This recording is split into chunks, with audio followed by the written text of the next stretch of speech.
Coming up, it's a crucial contest for the Miami Dolphins, who are right in the mix of the AFC playoff race as they host the talent-laden Arizona Cardinals. Chris Myers, Rondé Barber, and Holly Saunders are standing by with the call.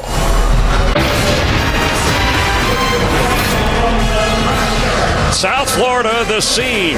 Playoff hopes on the line.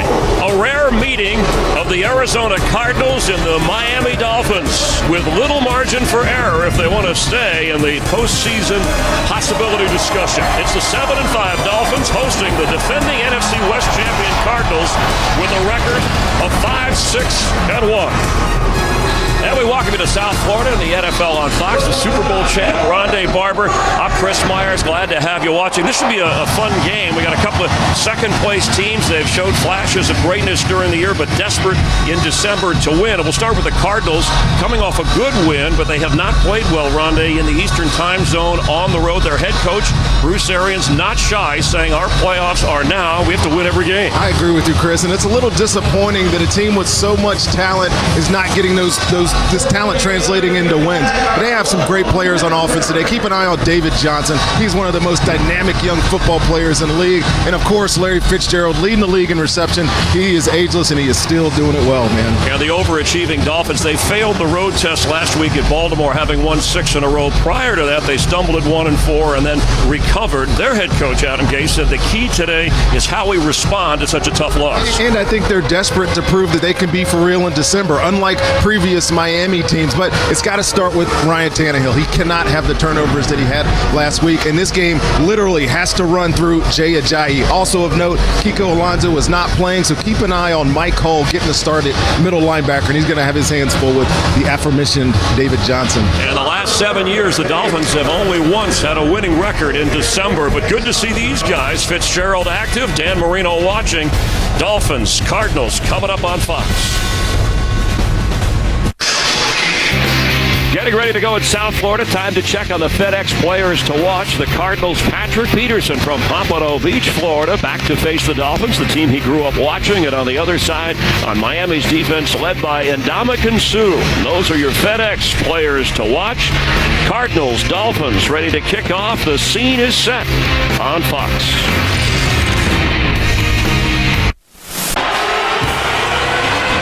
Week 14 getting ready to go. Temperature up in the high 70s. A little bit humid out there.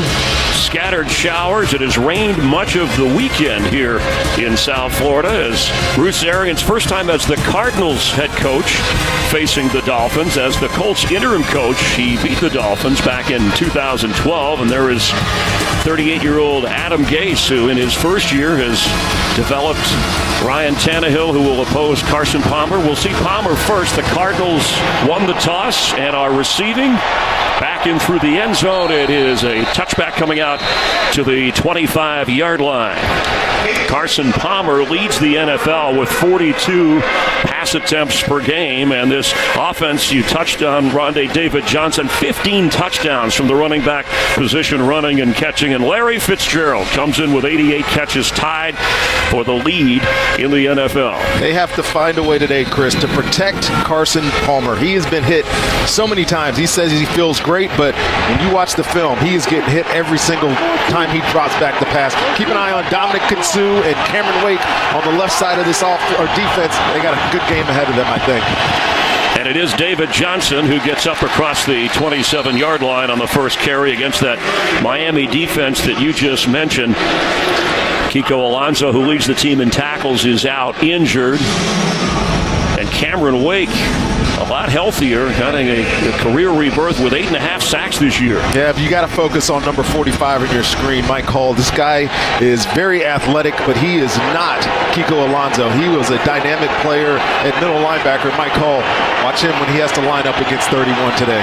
And Johnson, a receiver, bottom of your screen. He has the football, slips through, and gets up to about the 33-yard line. It'll bring up third and short. You can see the sun peeking through, and we've had that much of the day. There is some rain forecasted for later in the day, but it should be a shower that moves through, and this field drains well. So feet conditions should not be an issue. They were for the Dolphins on the road last week in Baltimore. The footing looks good early.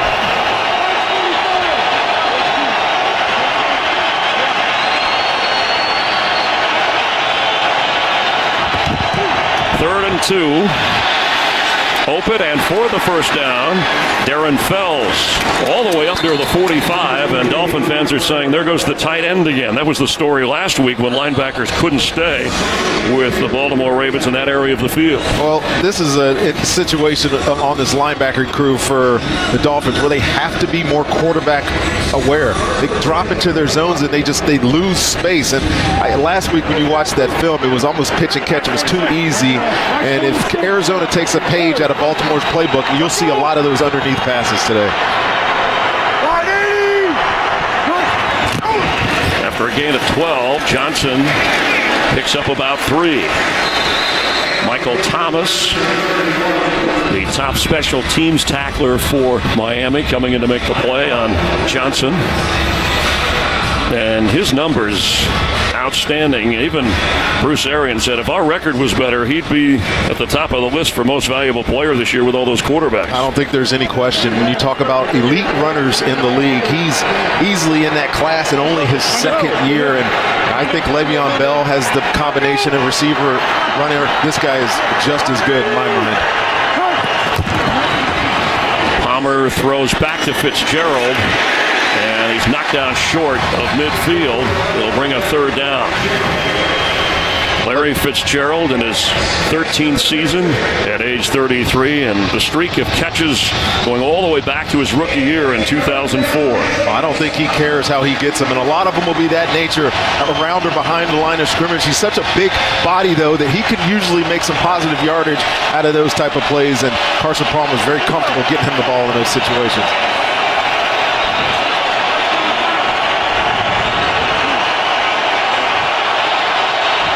David Johnson as a receiver, empty backfield. Andre Ellington in for Palmer on third down. Tipped, and it's intercepted. Mike Hull has the pick for Miami. After the deflection, he returns it to midfield where the Dolphins will take over on the takeaway.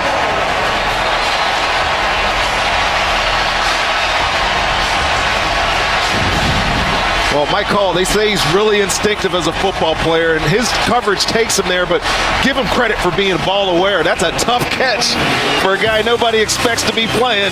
Takeaway for the Dolphins. Today's game is sponsored by Southwest. Yes to low fares with nothing to hide. That's transparency. Kiko Alonso out with the hamstring and thumb injury, and Mike Hull the start. His first career interception. Grew up a fan of Zach Thomas, another Dolphin linebacker who has the same size as Hull, but also made big plays like Hull just did. Hey, 51's Mike! 51's Mike! From the 48 of Miami, Tannehill completes inside the 40 for a first down to Jarvis Landry.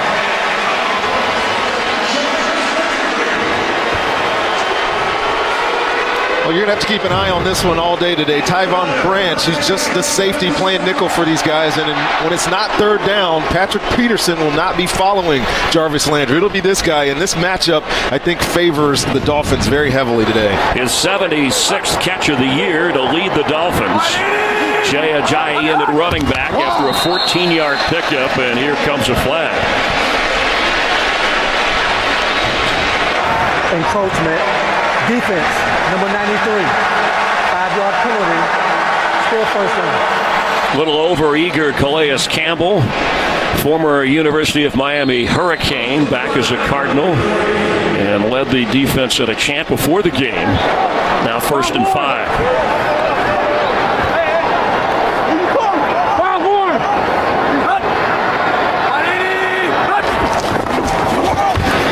Ajayi for the first down and then out of bounds.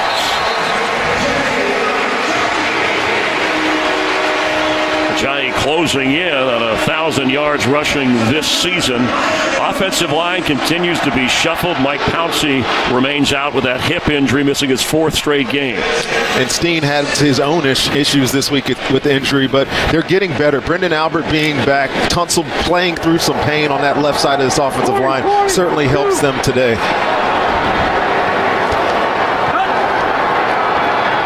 For a 6-yard pickup. First down Dolphins. Ajayi spinning with nowhere to go and is thrown back by that Arizona defense that's ranked second in the NFL overall statistically. Tyrann Mathieu missing his fourth straight game. You've already talked about the secondary. And, of course, Patrick Peterson from Pompano Beach, who grew up a Dolphin fan. His first game back, excited to be playing here with family and friends watching closely. Yeah, statistically, this Arizona defense, I think, is really good. It jumps out on you on paper what they are statistically, but they have to show it during games. I think they have the potential to be dominant, and it just doesn't show week in and week out. I think this Miami offense has to be aggressive against this unit. They're going to try to win here today. After a loss of 1, Tannehill is aggressively throwing for the end zone. Kenny Stills, and it's a touchdown, Dolphins. How's that for aggressive? I think they knew they had a matchup they liked with Marcus Cooper, the corner for the Arizona Cardinals. And Kenny Stills is a big threat, deep guy. And here's the ISO. It's just a little post route, zig in, zig out, and then hits that third step. And great throw by Ryan Tannehill on this play action, draws up the underneath coverage. But we talked about aggression. This is it. Last week they said they played too cautious. Well, they went for the end zone early in this drive and get a quick score to get out to a quick lead on Arizona. Andrew Franks for the extra point. The Dolphins strike first. Ryan Tannehill, his 104th career touchdown pass. Recently joining Dan Marino and Bob Greasy as the only quarterbacks in Dolphin history to throw 100-plus. Today's game is sponsored by Bud Light. Strike gold and you can win Super Bowl tickets for life. Cardinal defense reeling after a takeaway from Miami on the Carson Palmer interception. Kenny Stills' 6th touchdown catch this year. All have been 24 yards or longer. And the Dolphins, who have been outscored in the opening quarter more than any team this year, strike first at home in this pivotal game for playoff possibilities. 7-0 as Franks kicks off. Cardinals will take over for the second time on offense, sailing through and back out to the 25-yard line. Ryan Tannehill to Kenny Stills, and the Dolphins lead it early, 7-0. Today's game is sponsored by Chevrolet. More 2016 J.D. Power Dependability Awards than any other brand.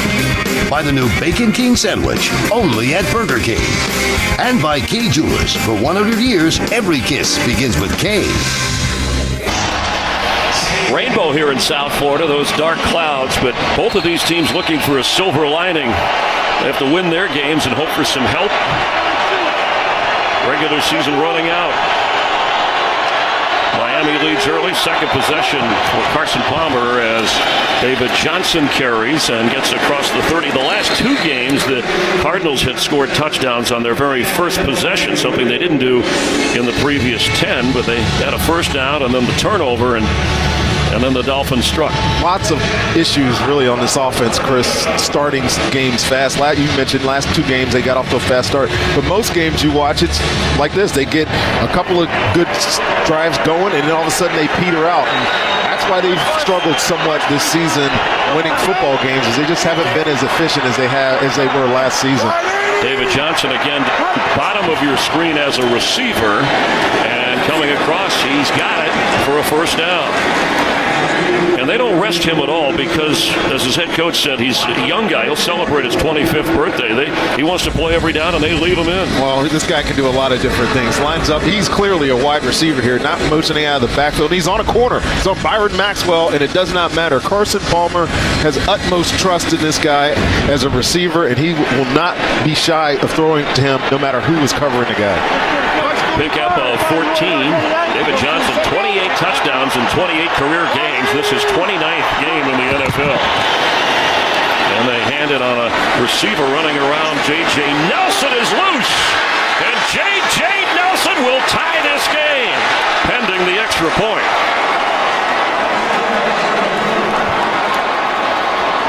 It was a fake inside to Johnson. And And Nelson, the speedy second-year receiver, took it and ran through the Dolphin defense. Well, everybody has this play in their arsenal. You just don't expect it to gash. Good blocking on the other side of the formation, though. And then it's just J.J. Nelson being diminutive but very, very fast. Breaks down that angle of Bakari Rambo and just gashes them to the end zone. That's a fast start for Arizona. They wanted it on this first drive. Well, they got it on the second one. A run of 56 yards. Nelson, who has 3 receiving touchdowns, dashes in with the extra point from Chandler Catanzaro. High snap, and it's not good.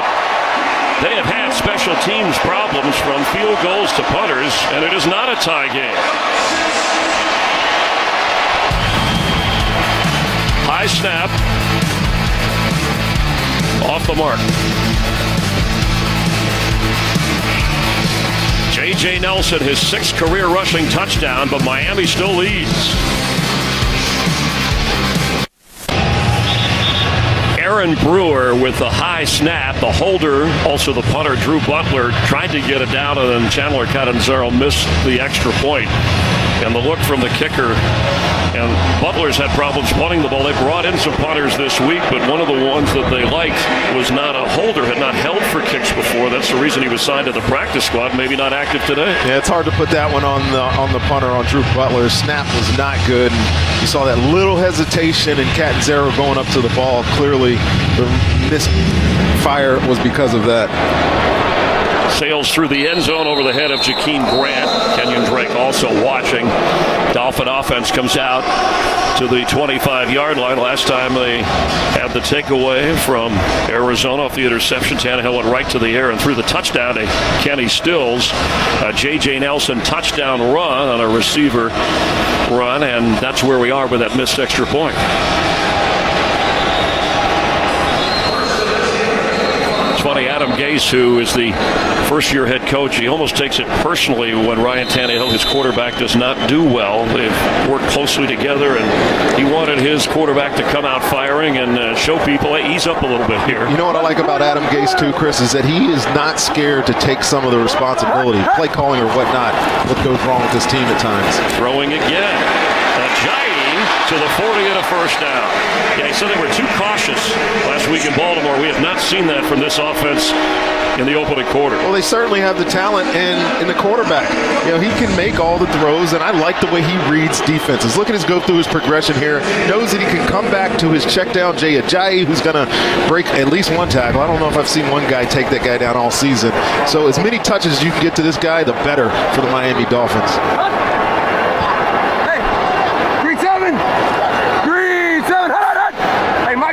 Mike. 20. Omaha.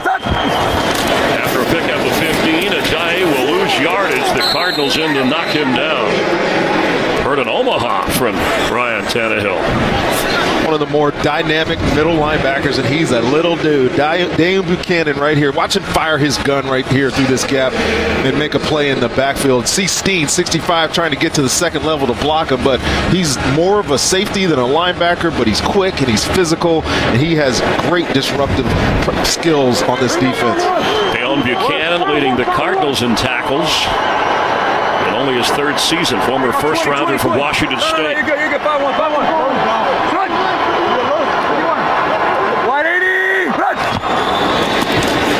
Tannehill into traffic for Landry.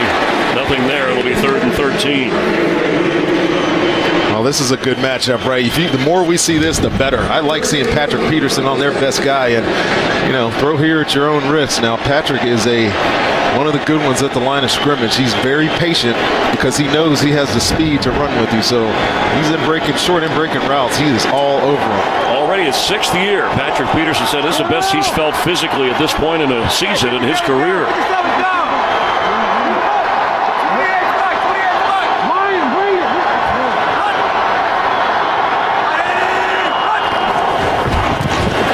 Time for Tannehill, and that looks like Marcus Cooper. Did he have it, or did Stills have it? Cooper stepped in front, but then Stills made a terrific move to go for the football. And it's the Cardinals with the interception. I think Marcus Cooper had it first, and Ryan Tannehill was late with this throw, but I will not discredit the play that Marcus Cooper made on this football now, because it was a tie goes to the runner type thing, but he was definitely the aggressor on this. And watch this coverage with the wet field. I think he knows he doesn't have to get out of his pedal. He just sits down on it, and yes, that's an interception. Anything Kenny Stills is doing on that ball is after it's been intercepted by Marcus Cooper. All turnovers are going to be confirmed, reviewed. And it's funny because you would say dual possession usually goes to the offensive player, but in this case, Cooper got there first, so he was the receiver who had it first, the dual possession. At least that's the way it looked. And I think in that picture right there, you can see this. On the field is an interception by Arizona. After the play was over, personal foul, unnecessary roughness.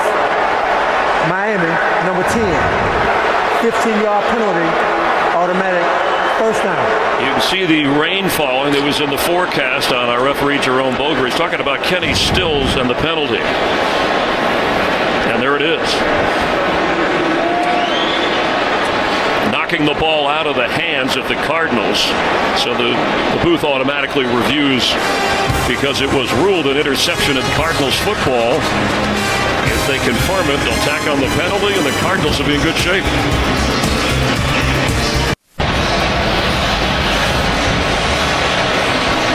Ruled an interception on the field. After reviewing the play, the rule on the field stands. It's Arizona's ball, first down. We now will force a 15-yard unsportsmanlike conduct penalty. Arizona first and 10 on the 33-yard line. And Mike Pereira, our rules analyst on Fox, looking on. Mike, it's who gets it first, not who has it last, correct? Yeah, that's correct. This wasn't reviewable until 2 years ago. In order to have a simultaneous catch, both players must get possession of the ball at the exact same time. If one gets possession first, then he gets the ball. This one's as close as I've seen, which is why they came out and said stands, but I certainly agree with that decision. All right, thank you, Mike. Watching all the games for us on the NFL on Fox to bring us closer to an understanding of the rules. David Johnson carries the reins. The ball's out, and it's still loose, and the Dolphins are on it. And the rain continuing to fall heavily now. Spencer pacing her fumble recovery of the David Johnson run. And it was Cameron Wake on the end of the line of scrimmage here that just gets a hand in here and just knocks it out. And this ball, I mean, look at it. You can see how slick it looks on the ground there when David Johnson, and he is not a fumbler. This guy is really good with ball security, but it's very slick, and this rain is dumping on this field right now. Can't excuse it, but it's another takeaway for the Miami Dolphins. Terrific pictures as the rain continues to fall. And from our blimp coverage, you can see rain was in the forecast about 40 to 50%, but it should be moving through the area. I don't know if I'd want to be in that blimp looking at that picture. Good gracious. Already 3 turnovers in this game. A 7-6 game with over 6 minutes remaining in the opening quarter. Dolphins take over. Ajayi straight ahead. Across the 45-yard line. It's going to be even more importance emphasized on the run game and when this weather turns like this. I've been in numerous games, having played in Florida, where it opens up like this, and all of a sudden you don't want your quarterback having to try to deliver important passes down the field. So keep an eye. See how many times Jay Ajayi gets his football on this run, on this drive. I'm sorry. For David Johnson, that was only his second fumble lost this year. You hear the rain hitting the field and the football. 2nd and 1. Ajayi with the first down. And he breaks tackles, yards after contact, as well as anybody in the league, thus the 5-yard plus average. Let's get a game break. Say hi to Carissa Thompson. Hey, Carissa. Hi, Chris. So it's raining in Miami, snowing in Buffalo. Steelers right behind the Dolphins in the wild card race. This run has Pittsburgh up 7-0. Chris, Rondé, and Holly. All right, thank you. And December, a time of year when the weather certainly plays a factor. You wouldn't think it's much a factor here in Miami, but the rain coming down.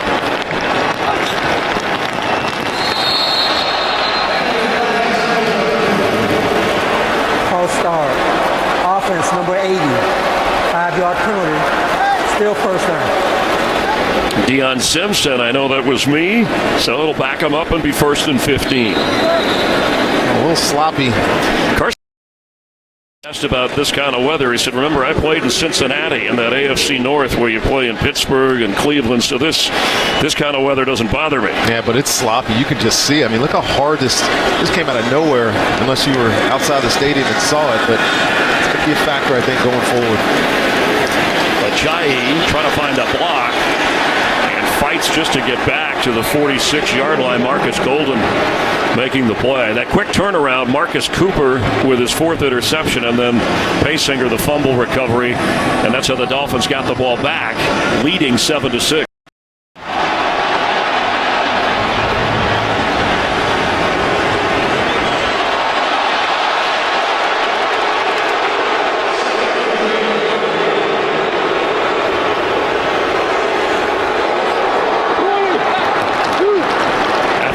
A 1.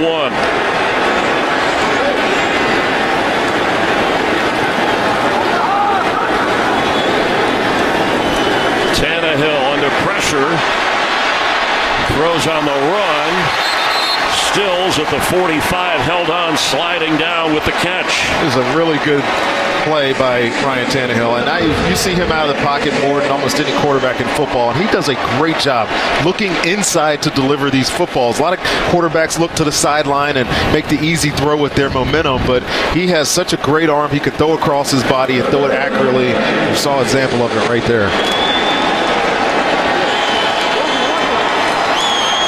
3rd down and 9. Tannehill has started all 77 possible games since his rookie season of 2012. Stills in motion. Floats one. And catch cannot be made by Ajayi. He might have scored, and he hauled that in on the fly.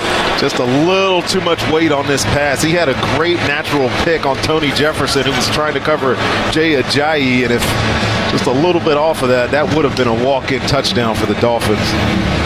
Matt Darr will come out to line up for the punt. 2nd year from Tennessee. Has not had a punt blocked in the NFL. And Patrick Peterson is back at the 10-yard line. Cardinals going with the sure-handed guy. With the rain coming down and a slick football. Peterson lets it go. And it's down inside the 10. Gray on the special teams play. Cardinals escape the lost football. Their defense keeps Miami from advancing here in the opening quarter. Let's quickly head down to the field. Say hi to Holly Saunders on the field conditions. Holly? Hey, Chris, I think you might have cursed us mentioning that rainbow earlier, but we've received over an inch of rain in the past 24 hours here in Miami, and you can see it continues to come down. I'm getting my 3rd shower of the day down here, but you mentioned this field it drains very, very effectively. So effectively, grounds crews actually don't even cover it. But again, this field has received a lot of moisture. I talked to some of the field goal kickers before the game.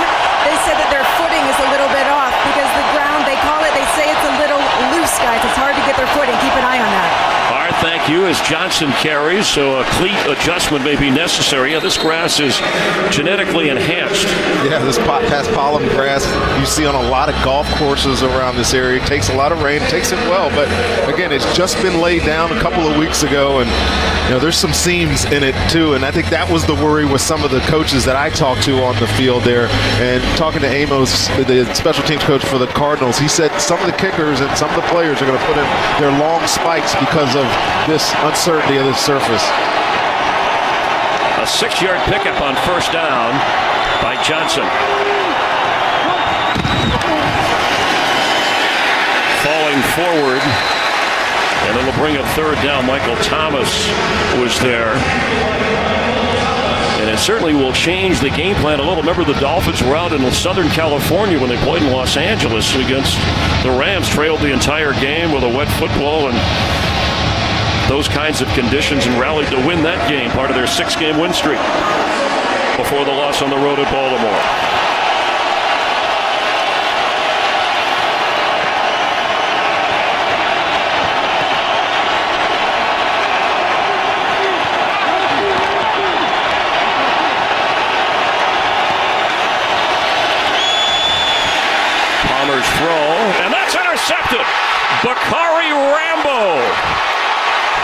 to the 10 of Arizona.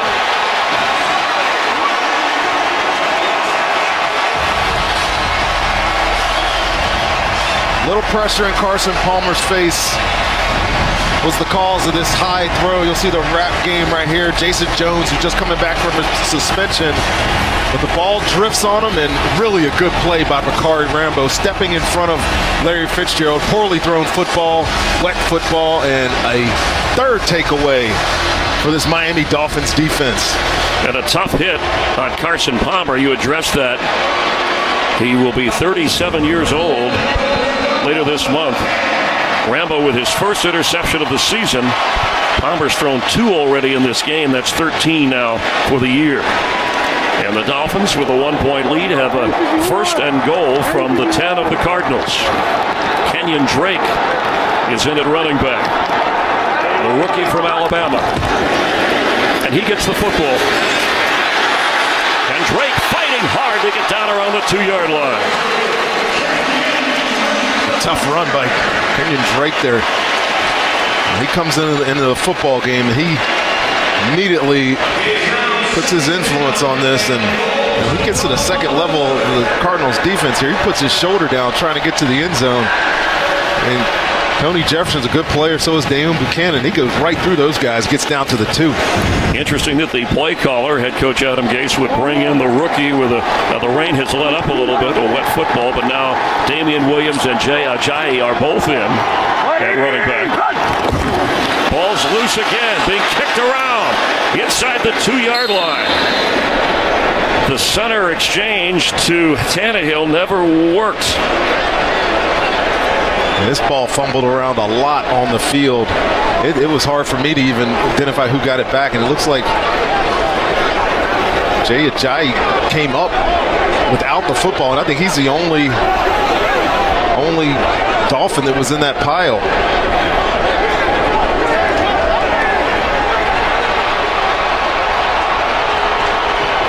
And it's Cardinals football. Wow is right. 4 turnovers already.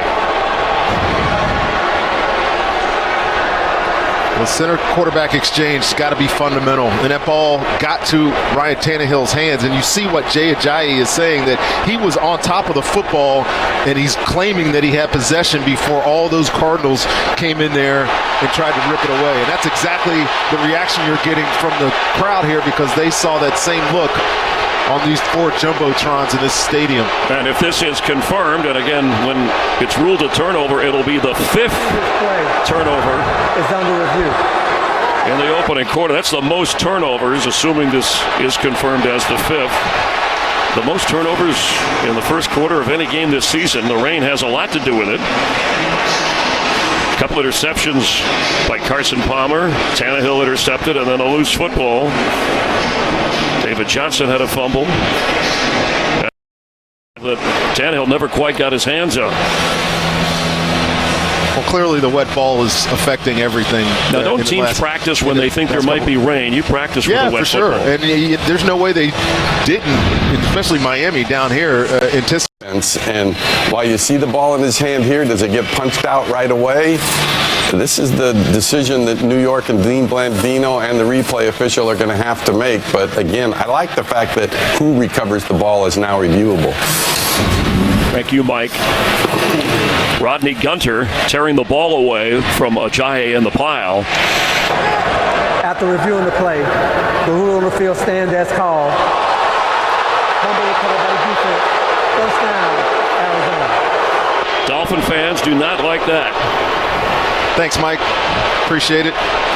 And yeah, it's tough when you get in those piles, and we can barely see. We have 6 monitors we have up here. We have 6 monitors up here, and we can barely see with all the cameras that we have what's going on under there. So even though they went to replay, I didn't think that there was any chance that they would overturn the call that was made on the football field. We have 22 seconds left. What do you think the chances are we'll have another turnover? Let's hope not.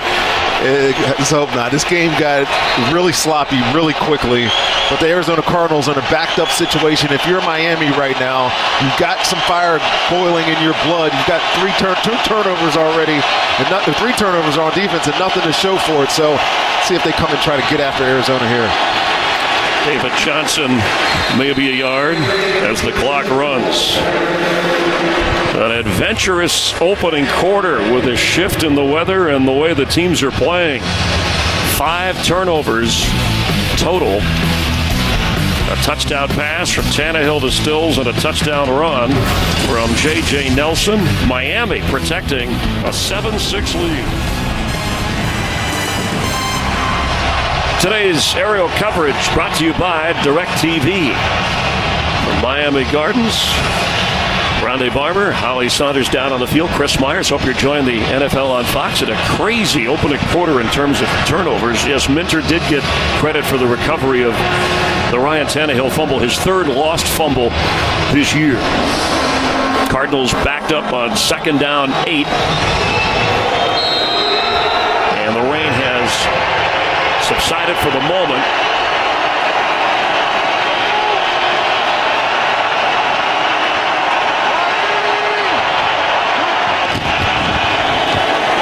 From his own end zone, off the hands of his tight end, Jermaine Gresham.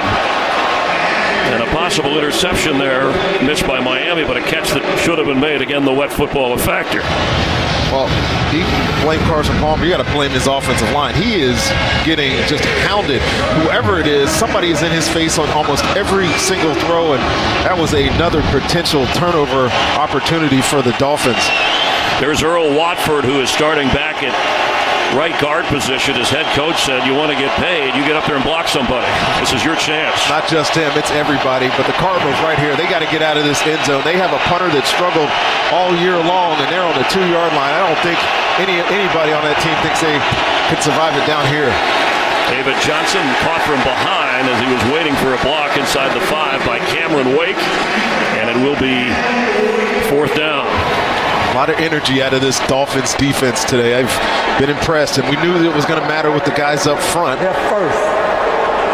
Cameron Wake and Dominican Sue and the like, those guys have really had a good start to this football game.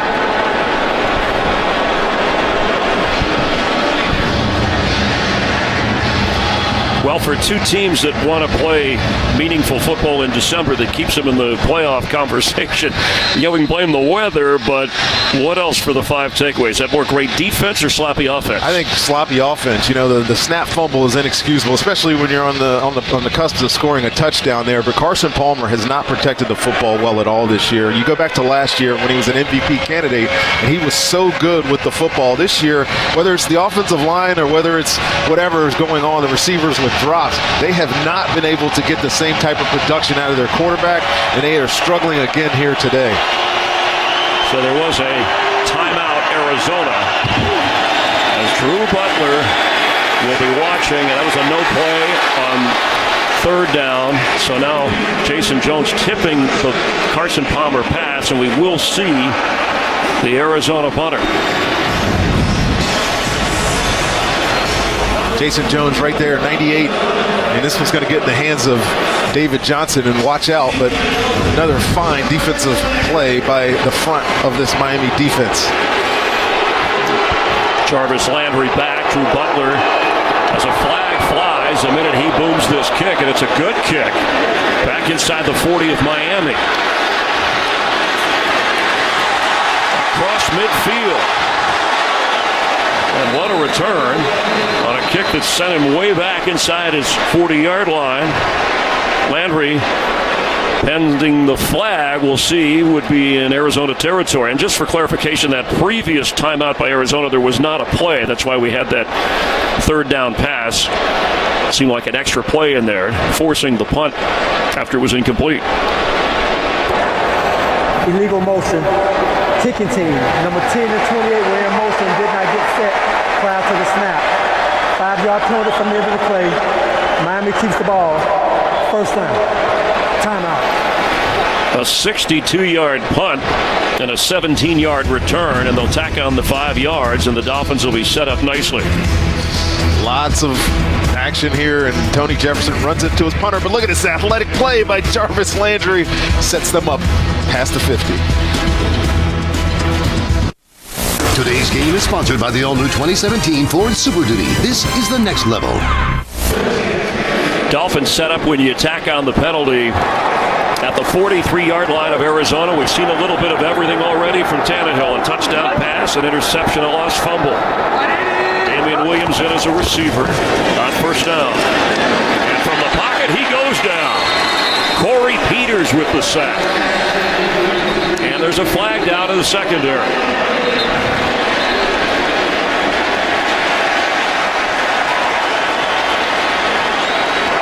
While the quarterback was in the pocket, holding, defense, number 41, 5-yard penalty, automatic first down. Marcus Cooper, the call. He had the interception earlier. Watch that matchup at the top of the screen right here. And it's Kenny Stills, and good action at the line of scrimmage, and you're calling that pass interference.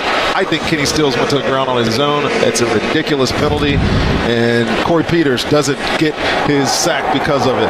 That is just over-legislating the football game. You do not need to. That is ridiculous. And what a swing from a sack and loss of yardage to a first down run from Ajayi, who's into the 20-yard line of the Cardinals. We know what this guy's going to do when he gets the football. I don't know if I've seen it. I said it earlier. One guy tackled this guy all year. Gets in a perfect situation with Chandler Jones to make the tackle, but runs right through that, gets to the second level, picks up positive yardage for the Dolphins. He had 111 yards week 9 against the Jets, but has gone 4 games without 100 during that time. Closing in at 1,000 for the season. After a 13-yard run, Jarvis Landry with the catch. And out of bounds with another Dolphin first down. Good picks and bad picks in the NFL, right? This one is within that line, that 1-yard line that you have to get this, and see 27 there get knocked off by Devontae Parker, and opens up lots of room for Jarvis Landry. Spotted at the 13-yard line. Damian Williams, top of your screen, empty backfield. Running back / receiver. Tannehill on the move. Will keep. Out of bounds. Spotted inside the 7-yard line. That was a good job by this Cardinals defense. They dropped off in the zone. They've been playing a lot of man-to-man coverage. You had Devontae Parker there at the top of your screen, matched up on a linebacker, but Ryan Tannehill, because he's so athletic, such a good runner, pulls it down, makes the right decision, protecting the football, and picks up positive yardage on first down. After a 7-yard gain, he's the second leading rusher on this team, averaging over 4 yards a carry.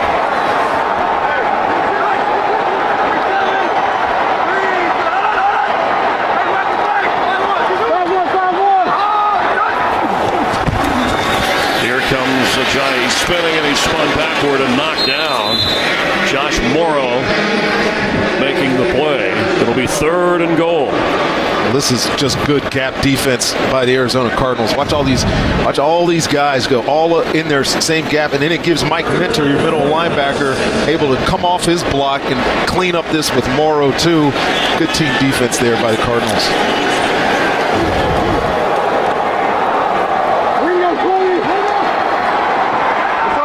Receivers bottom of the screen. Ajayi in the back. That's Sims, the tight end, now moving to the line. Pass thrown. Caught by Deion Sims. Oh, that's a touchdown, Dolphins.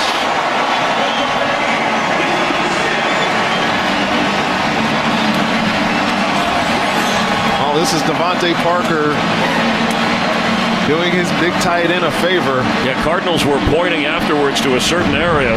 They can point all they want, but watch 14 right here. He's got that 1 yard. Watch him come back to 1 yard and pick off Tony Jefferson. Great play design by Adam Gase. Great execution by Jarvis Landry. Touchdown, Dolphins. Andrew Franks to try the extra point. Canonzero has missed one, the 56th missed extra point this season in the NFL. Franks has not missed a point after. And the Dolphins expand their lead 14-6 on the Deion Sims touchdown.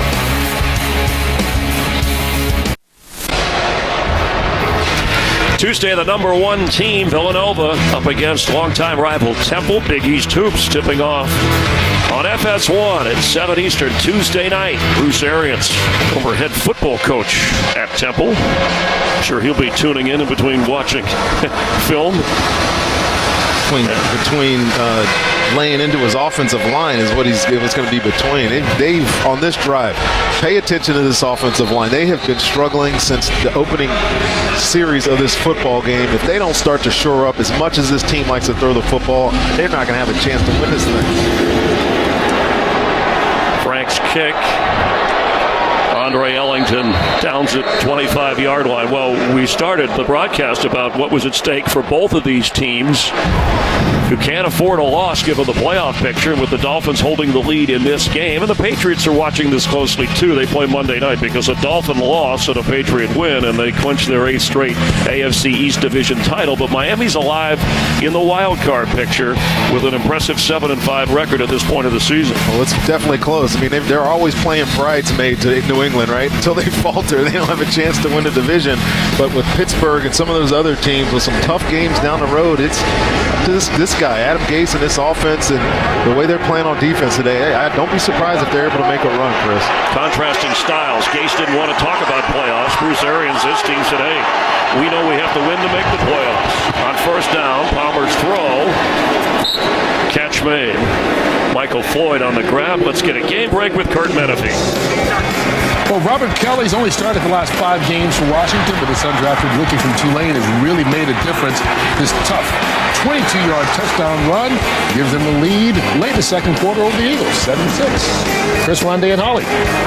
Thanks, Kurt. Washington in the NFC East battling the Eagles. That's the picture. What a game Sunday night with the amazing Cowboys going up against the Giants. Giants the only team to beat Dallas this year. As the rain comes down, here comes a flag.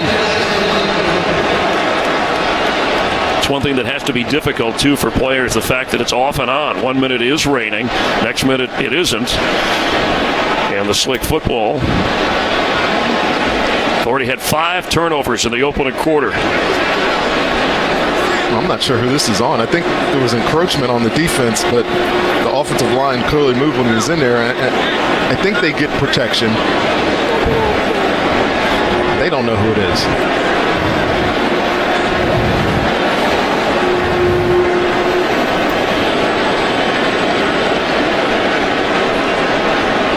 Yeah, this does look like a town hall meeting.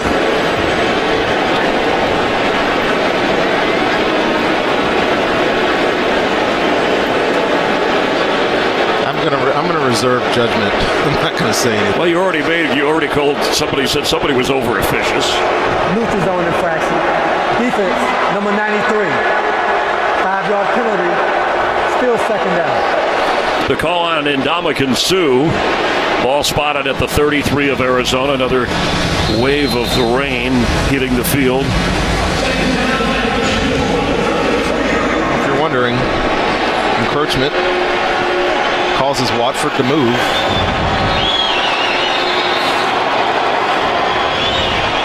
Now what?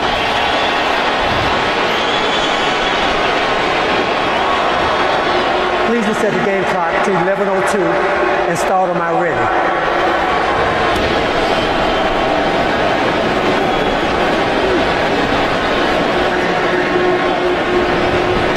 I promise you there's a football game between all this officiating. Well, appreciate the fans staying through the weather. This renovated stadium has some great areas where you can step back, grab something to eat or drink, and still enjoy the game. Yeah, nice segue. I know you didn't want to talk about the official team. I leave that up to you. Get Dean Blandino on speed dial, please, all right?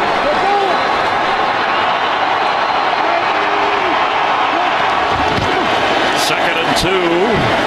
Johnson hit hard at the 35-yard line, and Mike Hull was there to meet him. Hull had the early interception, but still Johnson got the first down.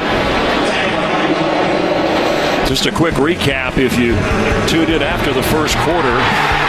Hull the interception. This one was debated, but Cardinals did come away with a pick. Johnson the fumble.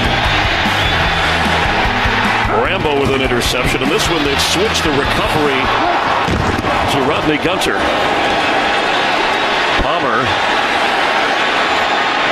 flag down in the secondary, pass incomplete.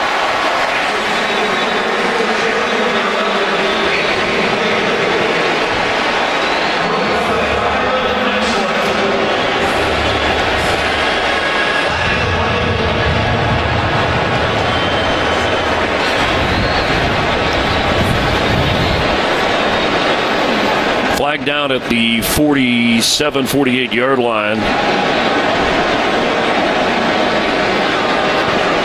Well, where they threw it, it's looking like illegal contact on Tony Lippett.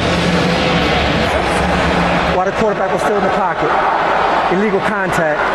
Defense, number 36, 5-yard penalty, automatic first down. That first bump, you got 5 yards. That's clean. That's not.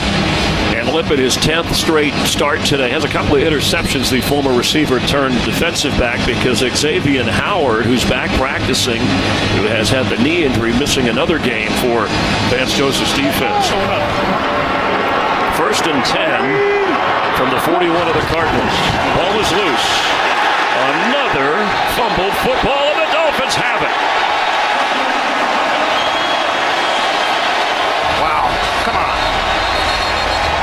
This is two teams trying to make the playoffs. Important game for the Cardinals on the road. And this is their 4th turnover of the day. And again, the mechanisms of the quarterback-center exchange are flawed here. It hits him right in the hands, and Carson Palmer just drops it. Very similar to what Ryan Tannehill did down on the goal line for the Dolphins.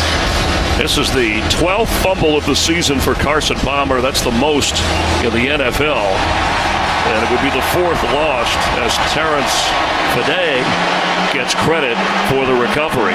Looks like snow there, but that's just the sheet of rain falling. You know, both of these teams came into this game with a +1 turnover differential. That's going to be drastically different at the end of this thing, the way this game is going. And again, it's pouring out there. The rain is dumping on these guys, and in between intermittent sunshine, but it is causing for a very, very messy football game today.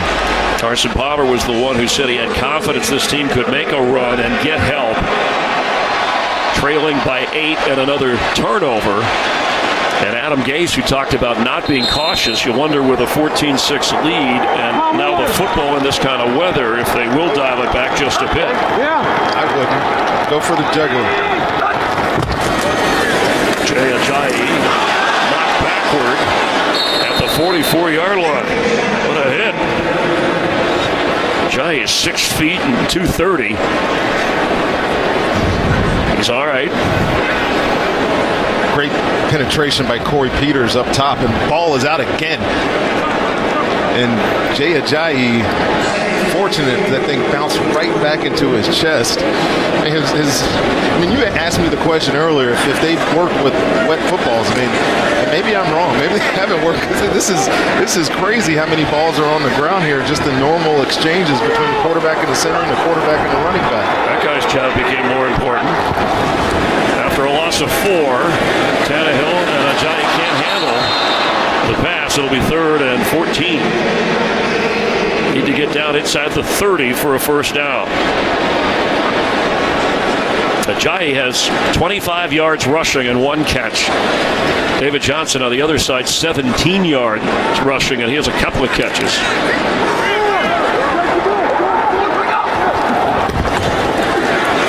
Ryan Tannehill, middle of the field, knocked away at the last moment, trying to go to Jarvis Landry. Tyvon Branch with the defensive play. Well, good play by Tyvon Branch, but this is a result of this wet football because this ball comes out on time, but it's just, look at it, it's wobbly, it doesn't have a lot of velocity, and it gives 27 there, Tyvon Branch, a chance to come in and close that distance and get that pass defensed. Obviously, the density in the rain slows the ball down through these kinds of weather conditions. Whoa, you were physics? I wanted to, I wanted to be a weatherman along with a sports guy. Matt Darr, as Patrick Peterson watches it bounce and go into the end zone, so break for Arizona on the touchback. How would you like to grip that? Have to hold on to it for your job. Today's game is sponsored by KFC's new $10 chicken share, a bucket for two. KFC, it's finger licking good. The blimp that was showing us these great pictures headed for safer conditions as the rain has come and gone. This Dolphin defense, which had allowed the most first quarter points in the NFL this year, allowing just 6 to Arizona and Bruce Arians, who trailed by 8 but half the football and a first down. Kerwin Williams is in with the Wildcat. And Kerwin Williams gets loose. A creative call from Bruce Arians. Well, we've seen this out of their offense the past couple of weeks. You put it in posture, quarterback. 33, Kerwin Williams has been the guy. You give him the threat of handing the ball off to your stud running back 31. He's got to make the decision. He's reading 98, the defensive end there. Probably should have given it to him, but you know what? He doesn't get very many opportunities to run with it. He keeps it, picks up some nice yardage. A 20-yard pickup up to the 40. David Johnson back in behind Palmer.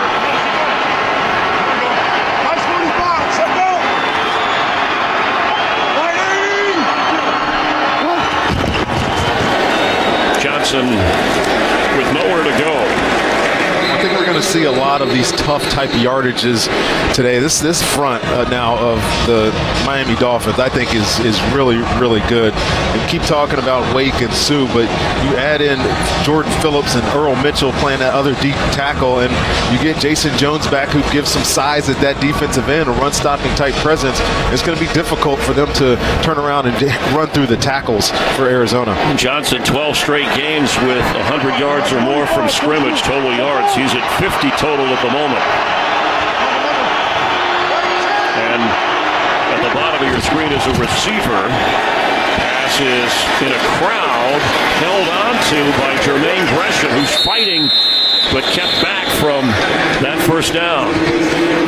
Jermaine Gresham took some unnecessary punishment there. That forward progress was stopped, and he's welcoming it right now. And they're gonna give him the forward progress for the first down, moving the chains. Now he deserves it after all these hits. How many white shirts hit him right here?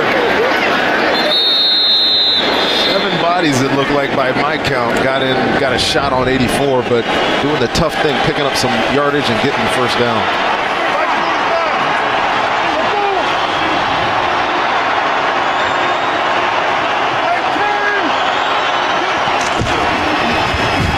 David Johnson slips through, dancing down around the 40-yard line. One of his better runs of the day. The rain has let up a bit. Finally got some room inside, and this is exactly the type of runner that David Johnson is. You give him some room, he gives you that little stutter hesitation. Sidestep with the lateral quickness that he possesses, and you know what this guy has really done since he's been in the league is developed into a downhill runner. In college, he wasn't a guy that got behind his pads, but now every time he runs with the football, he is finishing going forward. His best run of the day, a pickup of 9. David Johnson trying to get the first down, and Dominican Sue threw him down. Well, not many guys are going to do that to David Johnson, but he absolutely blows up this play from the get-go. Watching Dominican Sue run right through Earl Watford. Get out of my way. I'm going to make a play on this running back. And bam, stops him short of that line to gain. It's going to be 3rd and short for Arizona. Did not give him the forward progress because he didn't have enough, and Dominican Sue chatting to the offensive line of the Cardinals. So it's 3rd and short.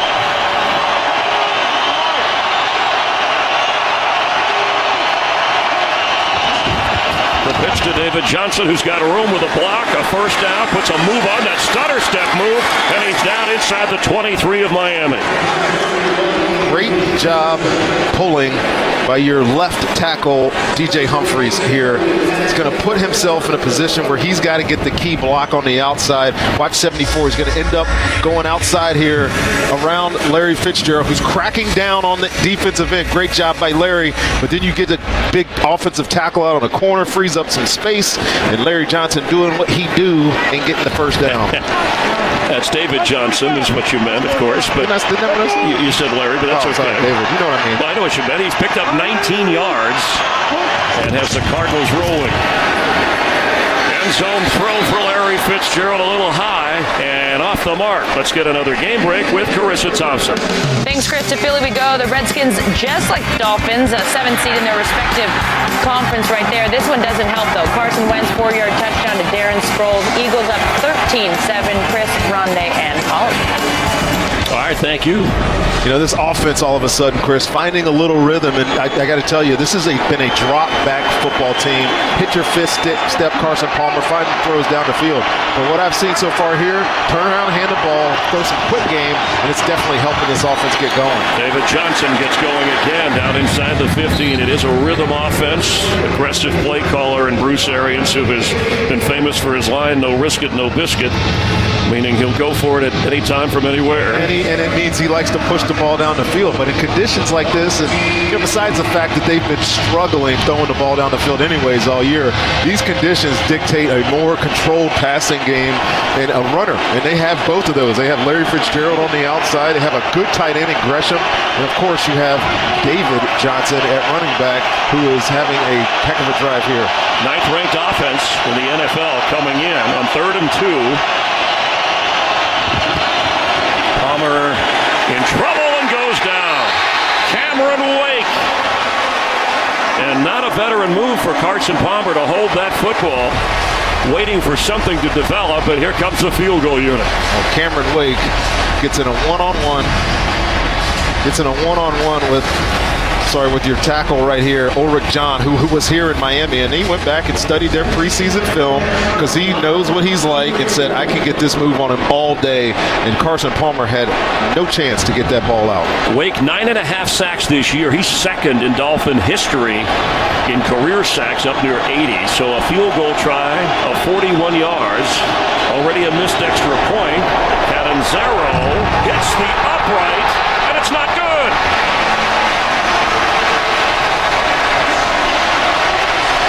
Looked like the snap and hold were okay. Snap, hold were perfect. Catanzaro has got to make this. And special teams problems continue to haunt Arizona. If you're wondering how a Cardinal team that was in the NFC Championship game last year with all this talent does not have a winning record, special teams, missed extra points, missed field goals that are makeable, they add up. Ajayi to the 35-yard line. Under 3 minutes to play here. Talked about it in the open, and it's disappointing. The team this talented can't win. You expect them to be back where they were last year, at least to the playoffs, to give themselves a chance to. But man, I swear, the way that this special teams unit has played, you look at their special teams coordinator, Amos Jones, who's been with Bruce Arians a long time, and they got to be searching for answers, not only in the kicking game, but in the punting game, and coverage units, and everything. Well, they're 1-4 on the road this year, and a bad throw that's behind the line of scrimmage, and it's a live football, and the Cardinals can't get to it as it goes out of bounds. Miami maintains possession. Well, the record for turnovers in half this season is 7, and this should have been the 7th. Daniel Buchanan had a chance to get this, and hard to blame Ryan Tannehill here. This ball is wet. Watching him throw this, and clearly behind him.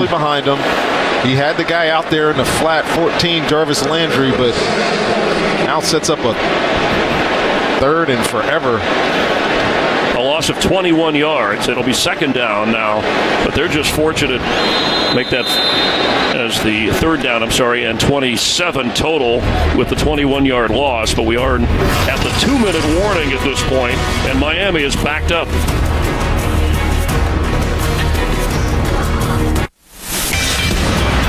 Follow your favorite team all season long. Go to iTunes.com/NFL. After the ball got away, loss of 21. And now 3rd and 27 from the 14. Arizona will have 2 timeouts. Miami has all 3 with 2 minutes to go before the half.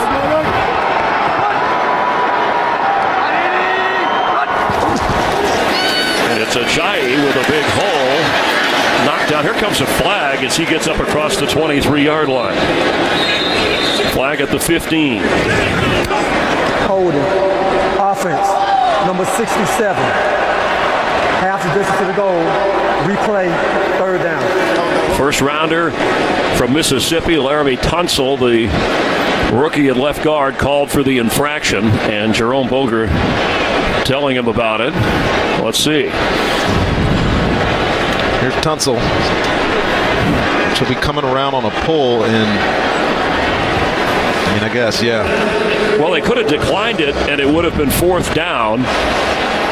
But maybe backing them up further, Arians figures, hey, we can go for, if we stop them here, a block punt, make it more difficult. Backed up punch, you're usually guaranteed better field position, so I don't disagree with taking that penalty. It's going to be a screen or a draw anyways. Ajayi gets another chance and goes down, so it works out well for the Cardinals as Calais Campbell makes the stop. And here comes the punting unit as the Cardinals use a timeout to preserve the clock. Arizona will have one remaining. Calais Campbell's a beast of a man. Gets an assist there by his other defensive tackles, able to get over the top, but he chases him down. And guy coming back, University of Miami guy. He was a giant then too. He's been nothing but spectacular for the Arizona Cardinals since he was drafted there. In the second round back in 2008 by the Cardinals, he donated over $1.5 million to establish a scholarship for defensive linemen at the University of Miami. A terrific move, just like that was on the field. Patrick Peterson, as Dar stands in his own end zone. Peterson at midfield. Cardinals have not blocked a punt this year. The Saki football to Peterson with room to run. He gets out of bounds. We showed you the AFC playoff picture and the Dolphins figuring in the mix. The Cardinals, if they can win out and get some help, other teams have to lose it. As Carson Palmer said, he thinks he'll get the help the way other teams are matched up. But he said, we're the underdog. Last year, people were coming after us because we won the division. We were on top. And he said he likes the underdog role. Well, there's so much pressure on these guys because they made it to the NFC Championship game last year, lost kind of miserably to Carolina. But I expected these guys to be in an even better position. But I look at that playoff picture and see 3 or 4 teams that have to do a lot in the negative way for these guys to get there. But to begin with, they have to take advantage of this opportunity here in Miami and get a win, or I don't think they have any chance to make the playoffs. Dan Marino with owner Stephen Ross of the Dolphins here overthrows Nelson, who has the touchdown as Palmer is knocked down. Nelson scored on a run of 56 yards. Well, I know Bruce Arians doesn't like to give help and chip guys, but watch Cameron Wake at the top of your screen here again on Ulrich John. Just runs right through him. And Carson Palmer, this guy takes way too many shots. He's on the ground almost every single time he drops back to pass. And I just don't know how he's surviving under this type of pressure this year. Larry Fitzgerald has 1 catch today. Came in tied for leading the league in that department. He changed his shoes, put on different cleats after the last series. 2nd and 10. Palmer for Floyd. Coverage on each side of him, and it's 3rd down. Maxwell was over there.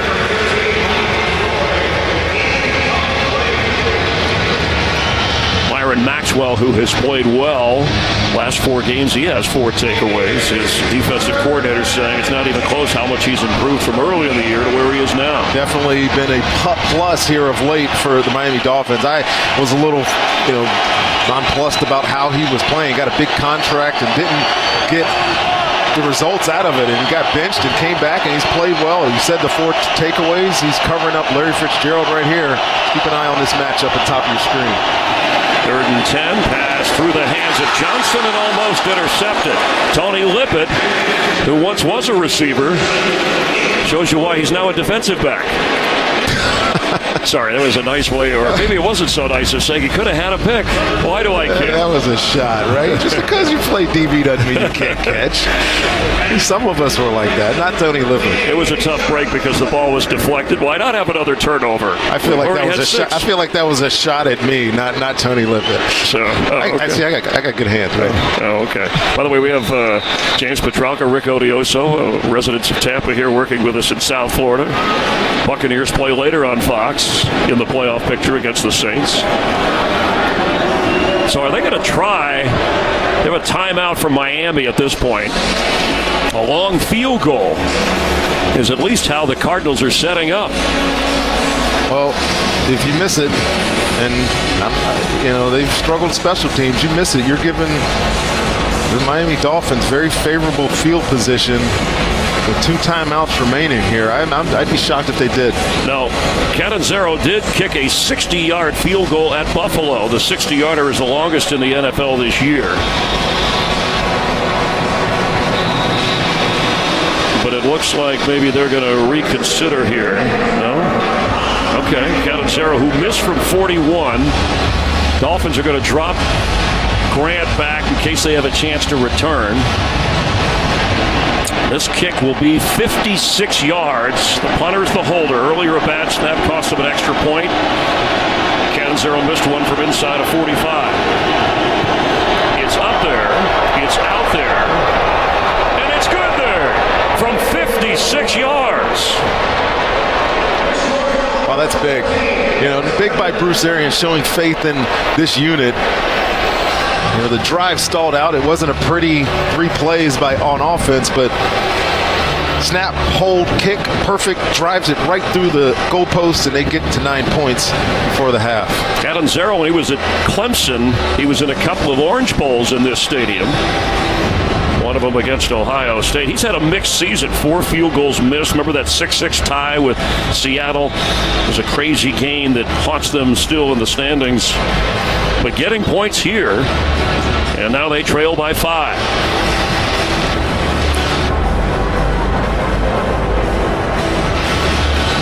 Arizona will be kicking off also to start the second half. Dolphins likely to get the ball then. They'll get it here with 2 timeouts and a minute 18 to play. Well, the rain has settled down, so have the turnovers. For 2 teams that are having to scrape and fight to hang in the playoff discussion. Fitzgerald, again, just 1 catch, and that was good for 1 yard.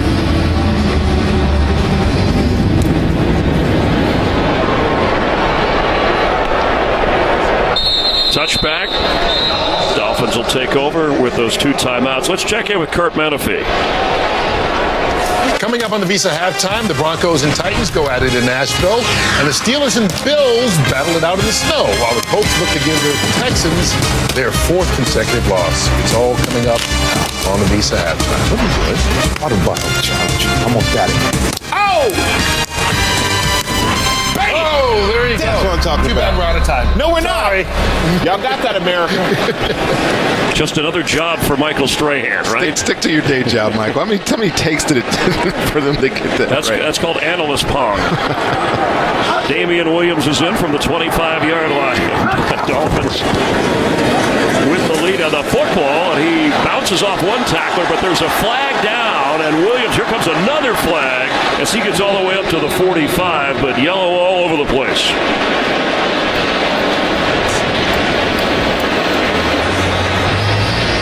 Dolphins already guilty of 5 penalties that have been accepted against them. 3 for the Cardinals. There are 2 fouls on the play, both by the offense. Holding, offense, number 14, that penalty is declined. Holding, offense, number 70, 10-yard penalty, replay, first down.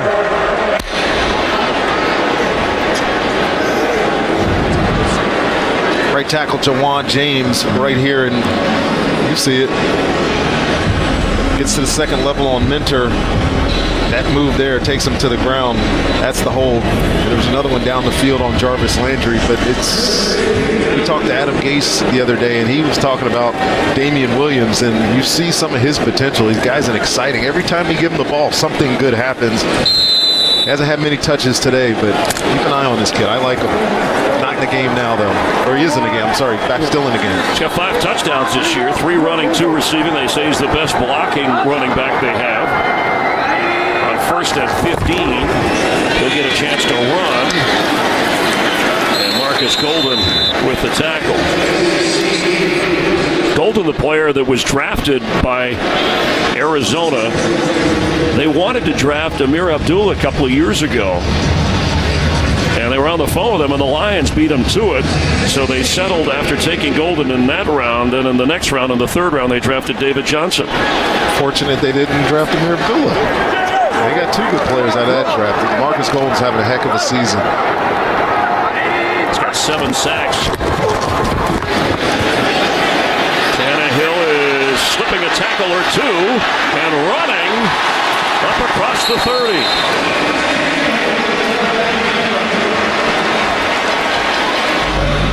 "26 seconds remain." See how close he got before he went out of bounds.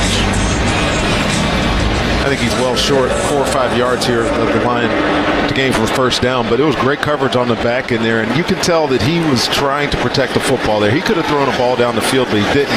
Now you get 3rd down and short, 26 seconds left. Let's see if Arizona decides to play man or if they try to play zone and keep this thing in front of them.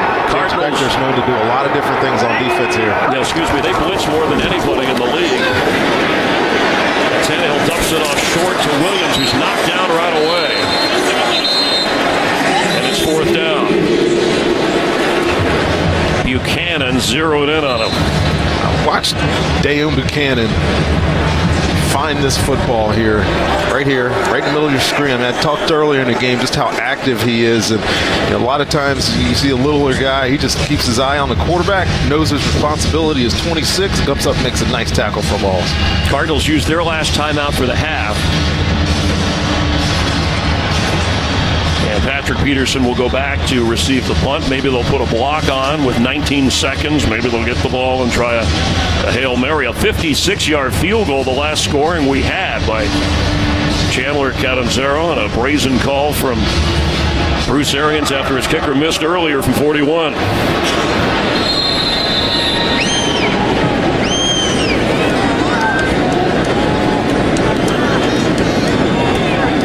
The view that Matt Carr has.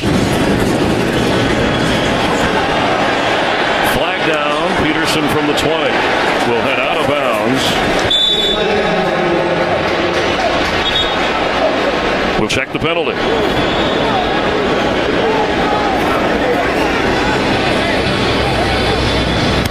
During the kick, holding, receiving team number 31.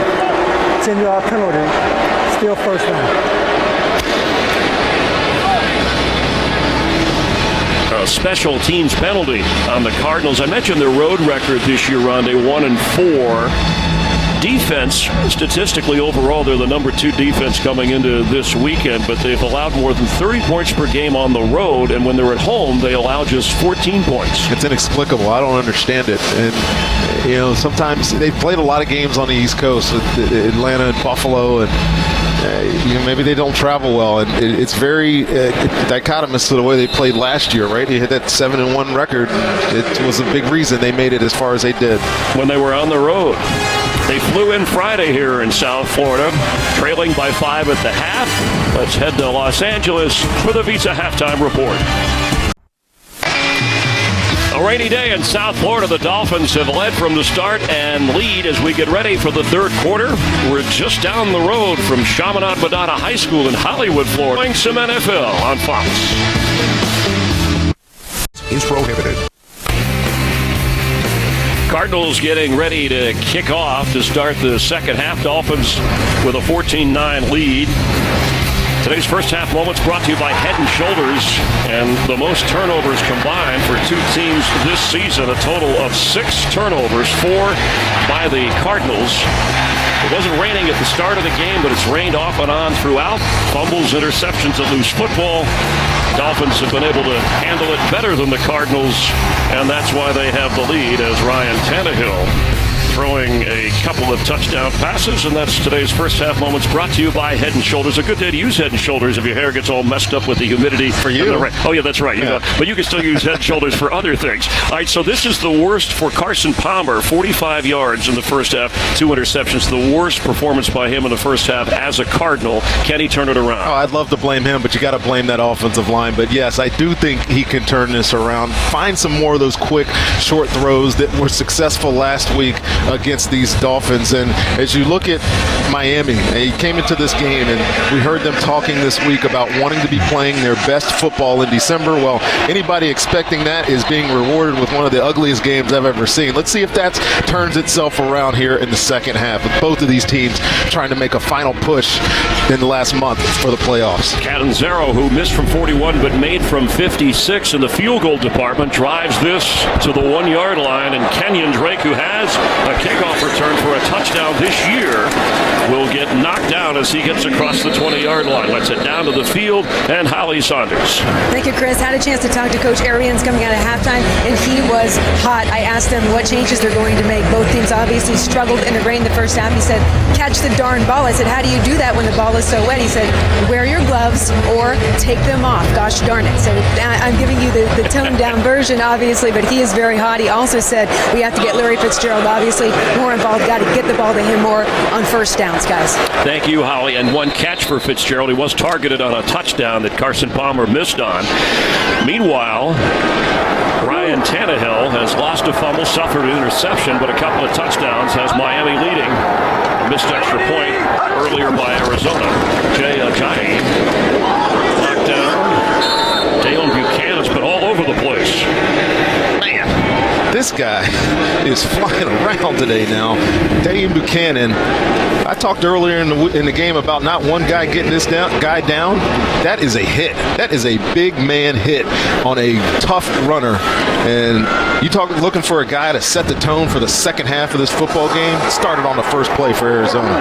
Ajayi came in averaging over 5 yards a carry. He's averaging 2.5 today.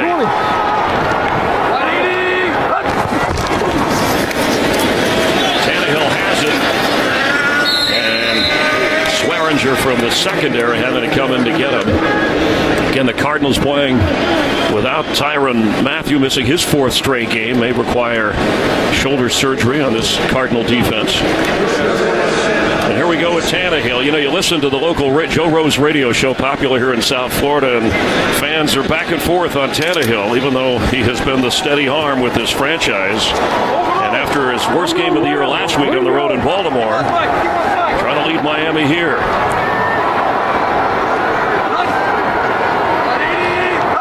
Third down and 7. Tannehill's pass is caught by Jarvis Landry. Can he get the first down? Yes! And there goes Landry. Jarvis Landry inside the 5 of Arizona. He caught it, he broke a tackle, and ran for 70-plus yards. What did Patrick Peterson tell us about Jarvis Landry?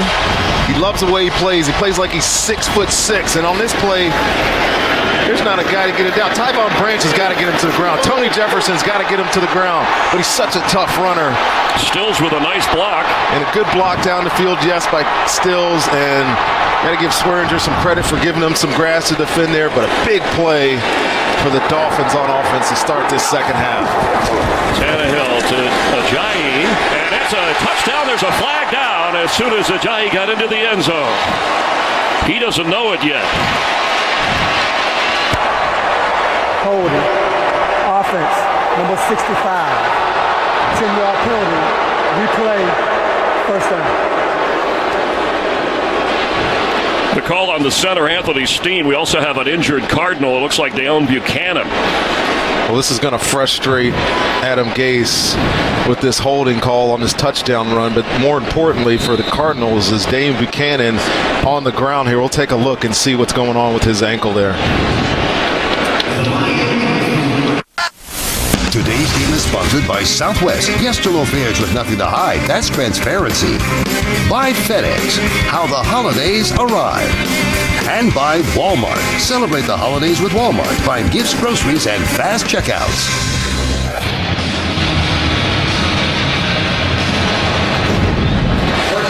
Dale Buchanan injured, so Xavier Gooden, number 52, will come in for number 20. And there's the ankle right there. You see Frosty Rucker, after he was impeded by Steen, falls on Dane Buchanan and sends him to the sideline. Kenyon Drake knocked out at the 10-yard line. So the touchdown taken off the board because of the penalty. But the big play by Jarvis Landry of 71 yards. Rhonda, he's second in the NFL among receivers in yards after the catch. He picked up about 60 on this one. Well, that was just him being strong and having more willpower, determination than Tyvon Branch, who was trying to get him on the ground. And, you know, you got to wonder if Patrick Peterson will start paying more attention to Jarvis Landry. He's having a pretty big day here. And that was a career long for Landry. That 71-yarder. Second and goal. Tannehill to Stills, who tries to put a move on, and a couple of Cardinals keep him out of the end zone. It'll be third and goal. It was Swearinger and Cooper who didn't bite on the fake. And that's Cooper who's down.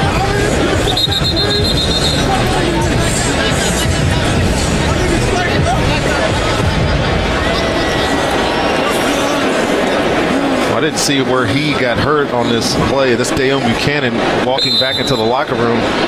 And we'll get a second here after this break and figure out what is wrong with Marcus Cooper down on the field. We'll check on both injuries when we continue here from South Florida.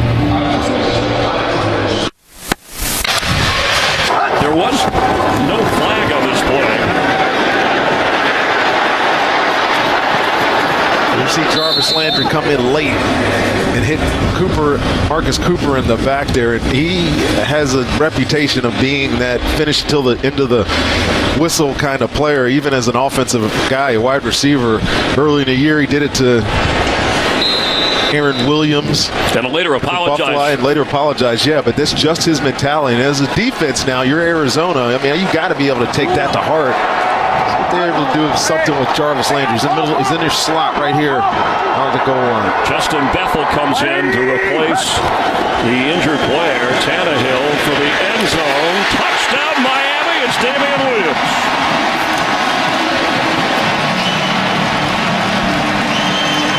Offense does a lot of swap action out of the backfield.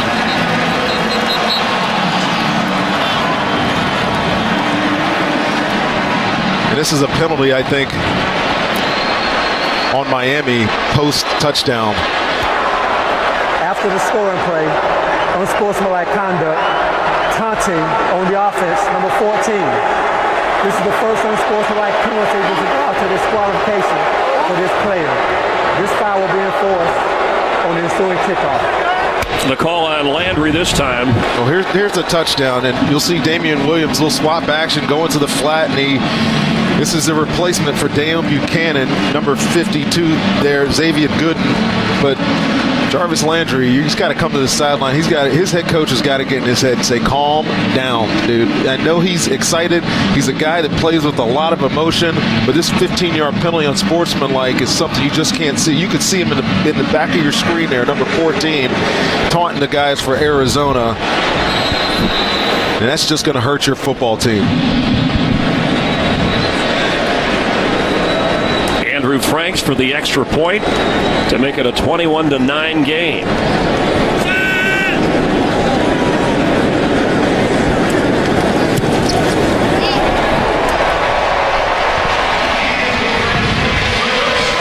Ryan Tannehill with his third touchdown pass today. Adam Gase wanted to see how his team would rebound after that tough loss last week. We're seeing it. Today's game is sponsored by Verizon. It's always a great gift on Verizon. Okay.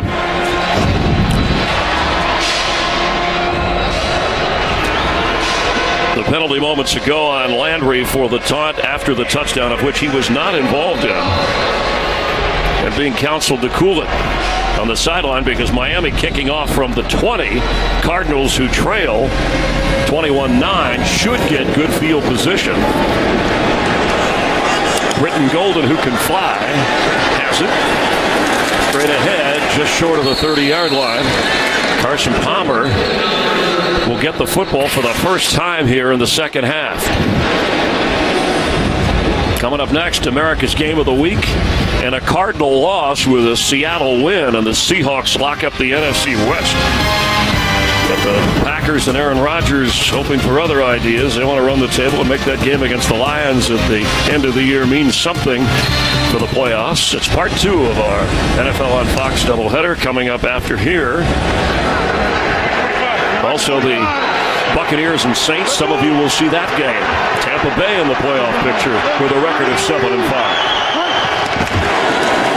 David Johnson. And gets up across the 35-yard line.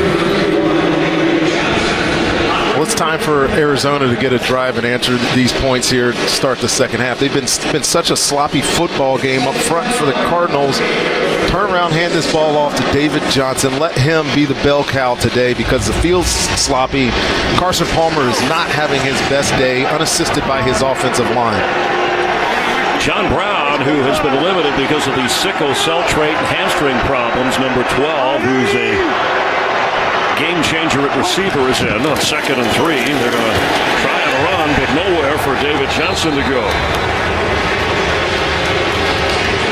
You get a predictable running situation, and give Vance Joseph, the defensive coordinator for Miami, credit. He brought a zone pressure and just stuffed this run in the backfield. Sets up a 3rd and long, or 3rd and 7, I should say, for the Arizona Cardinals. And this defense looking to get a fast start. It's got a perfect situation here.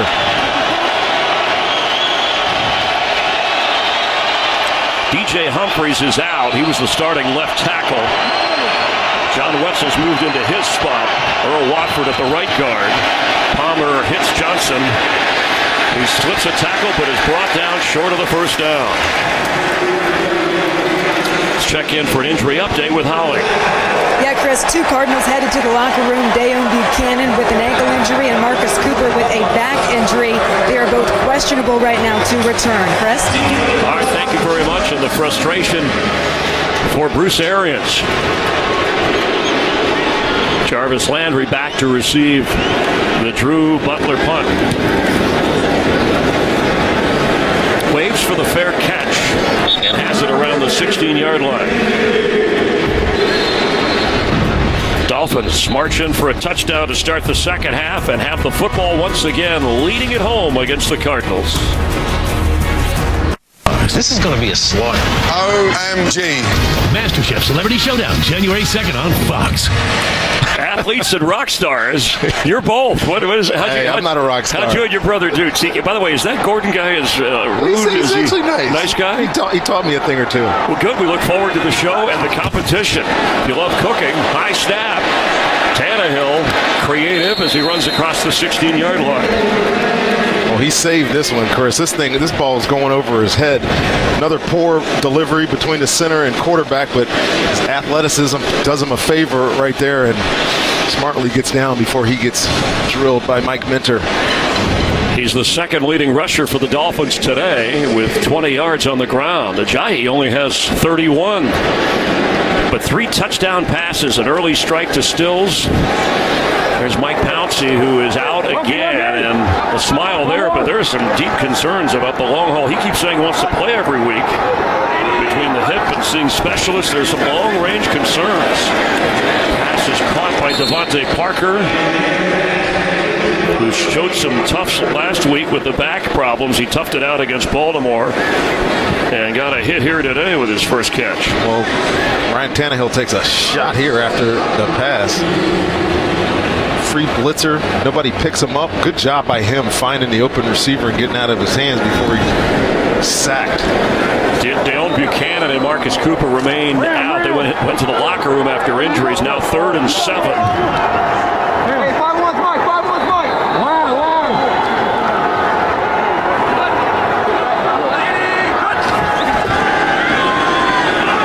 Pressure coming. Tannehill's throw right on target.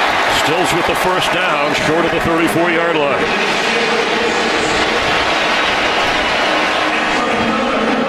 Justin Bethel's in the game because Marcus Cooper is out. You'll see him covering Kenny Stills, so he falls down.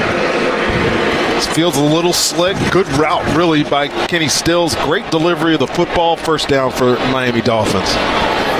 Pick up a 14, spotted at the 33. When they needed it most, Tannehill delivered, closing in on 200 yards passing. Ajayi.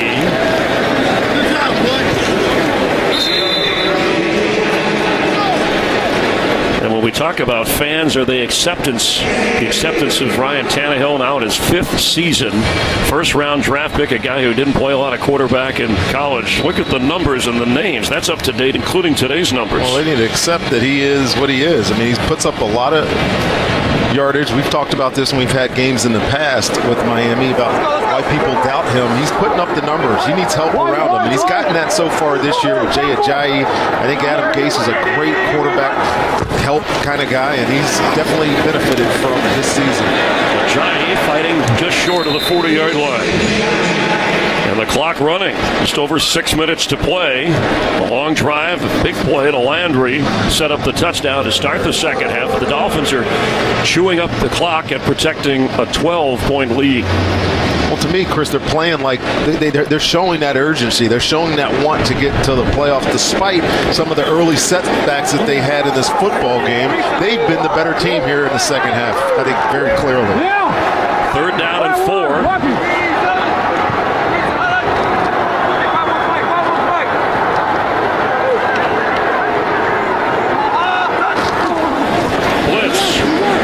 Is caught right away. Tackle made on Deion Sims by Tony Jefferson at his 4th down. It was a big league tackle there. That was, and we've seen them with some tackling issues so far today, but Tony Jefferson now is having a great season at safety. He can cover tight ends, cover running backs, but that was a very important tackle on 3rd down to get them off the football field.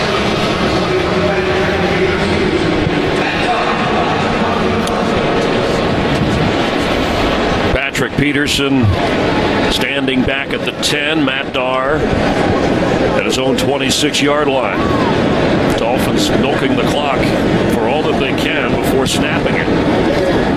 It's a high kick, fair catch called for. Peterson has to grab it with coverage good. And inside their own 10, can the Cardinals get Larry Fitzgerald going? He has just one catch. Carson Palmer and Larry lead the offense in a moment. Cardinals backed up in their own end zone, starting inside their own 10. And the Dolphin defense has done an excellent job. No hangover from that road loss at Baltimore. The numbers disappointing for Carson Palmer so far. He's going to throw it. Nobody open. There's a flag down. Fitzgerald was being covered by Spencer Paysinger. But there's a couple of flags. Holding. Defense, number 42. 5-yard penalty. Automatic. First down. And that's on Paysinger. You'll just see him, Larry Fitzgerald, moving into your screen this way, and there's Paysinger. Carson Palmer out of the pocket, and he's looking for Larry Fitzgerald there. He grabs him. Easy flag for them to throw.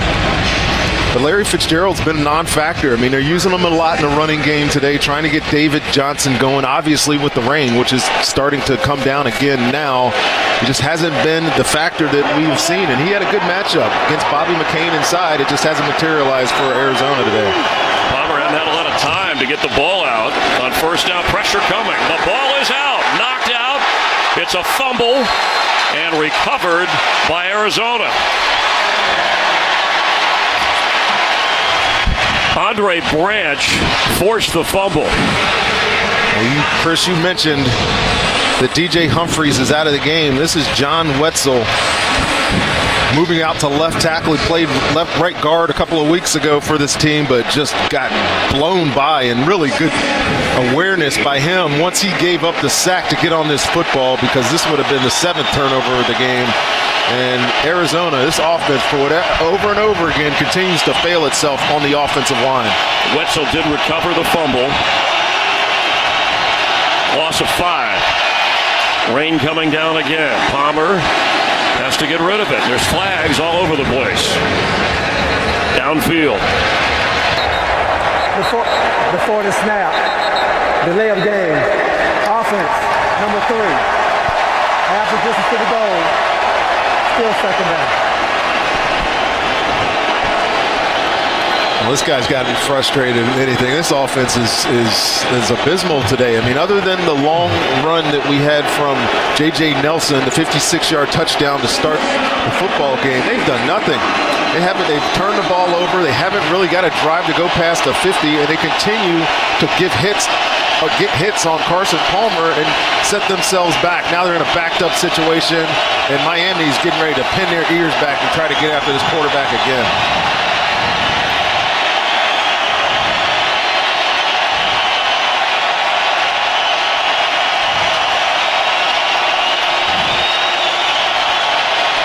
Dolphin fans haven't had a December game like this in quite some time.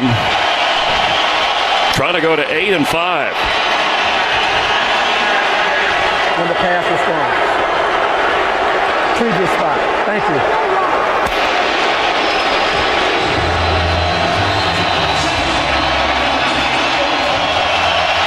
Second and 19 from inside the 4 of Arizona.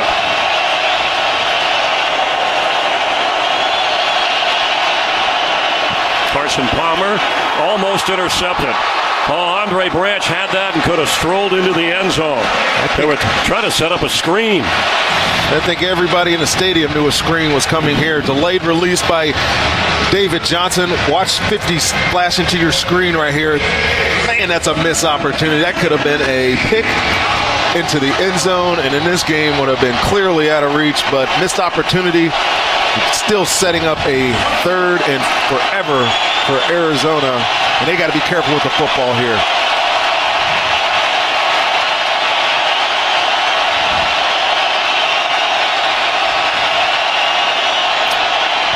David Johnson carries. They only rushed a few. He gets to the 10 and is knocked down where it's 4th down. Nothing else you could do there if you're Bruce Arians. You can't try to convert 3rd and 19 now.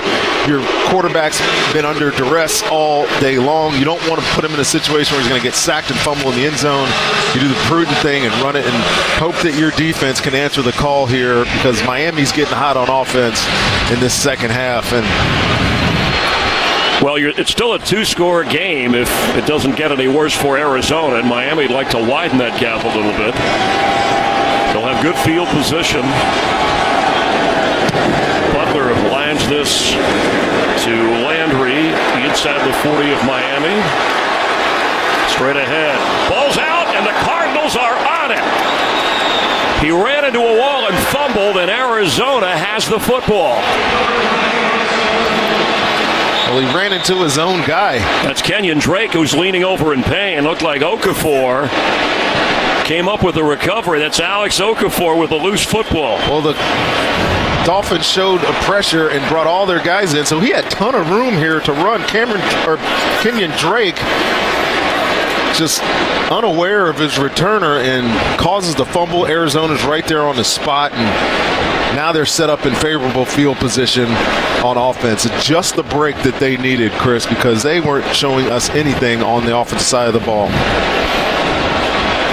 Butler with a big kick. A guy who's been under fire. Glad that his special teams unit did something positive here, and hope that Kenyon Drake is okay. Landry's the one who lost the football. Cardinals have the football, trailing 21-9. 7th turnover of this game combined, 3rd for the Dolphins on the Landry fumble. We hope that the rookie Drake is okay. You could see that Jarvis Landry wasn't even looking. He wasn't even paying attention to Kenyon Drake as he ran down the field there. He's looking at 89 for the Cardinals, and he's a sure-handed guy, Jarvis Landry is, but puts the ball on the ground, and they are set up at the 48-yard line here with their best opportunity to score in the second half. And they absolutely have to do something with this gift of field position right now, Chris. Maxwell is on Fitzgerald, bottom of your screen. 1 catch for Fitzgerald today.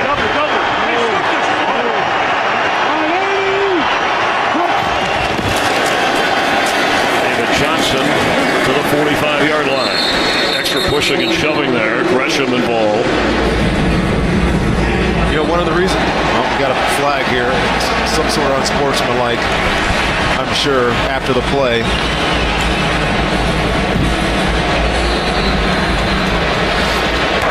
After the play is over, unsportsmanlike conduct, taunting, offense, number 84. 15-yard penalty, the down count. This is the first unsportsmanlike conduct penalty against number 84 with regards to disqualification from the game. There's 84. You see him pushing on Butler here.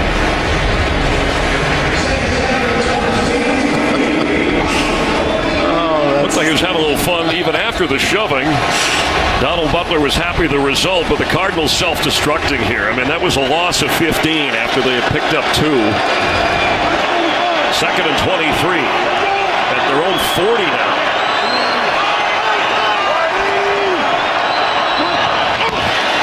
Four-man rush. Palmer dumps it off behind Johnson. There's a flag down when Palmer got rid of the football. This is holding on one of the 2 tackles. I'm not sure which. They both were getting pushed back into the pocket. Holding. Offense, number 75. 10-yard penalty. Replay, 2nd down. That's on Ulrich John, who, as you pointed out, was once a Dolphin. He just has to take a bull rush of Cameron Wake. Ulrich John right here. Watch Cameron Wake, 91. Right to his chest and push him like a sled back into the quarterback, and call that holding if you want.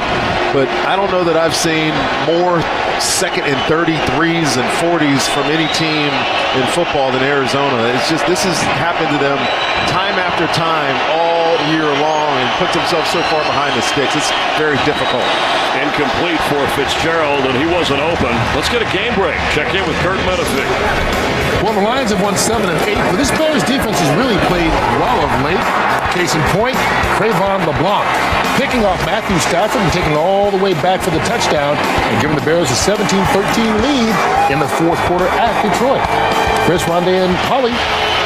Thanks, Kurt. The Lions have made a living off 4th quarter comebacks behind Matthew Stafford. That's what they'll need to do today to protect their lead in the North. Seattle and Green Bay later on Fox, affecting the playoff picture. Remember, a Cardinal loss and a Seattle win later, and the Seahawks win the NFC West.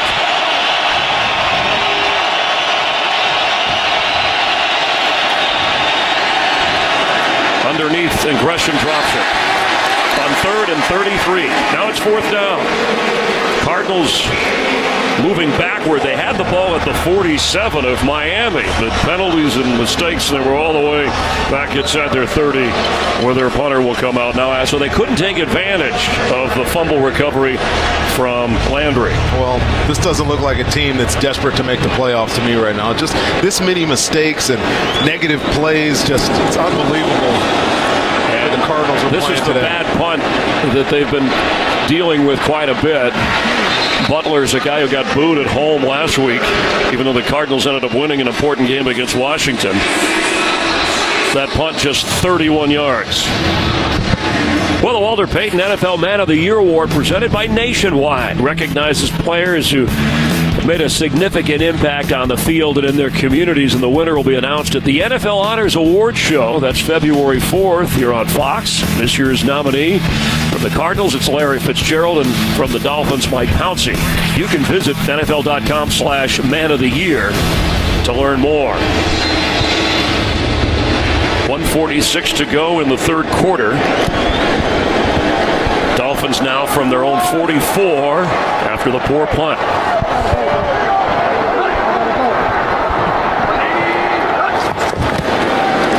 Tannehill has it. Open. Devontae Parker.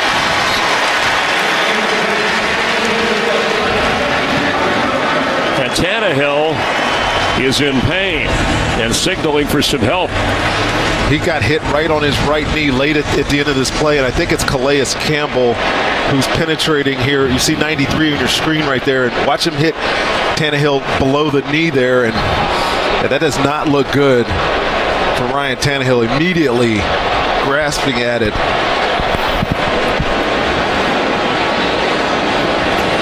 And don't blame Calais Campbell there. I mean, he was falling to the ground as he was coming off that block, and that was not an intentional dive at his knees. I know Calais, he's not that kind of player anyways. But this does not bode well for the Miami Dolphins. Matt Moore's had some experience starting in the NFL, was a starter here in Miami, and they're going to need to rely on him if Ryan Tannehill is indeed severely injured here. And he's been an Iron Man for this team. I mentioned this was his 77th start, all the possible starts since his rookie season in 2012. And on the other end of the play, that was the reception. This is the hit. As he's up and the fans applauding, that Tannehill is now standing and walking over to the sideline.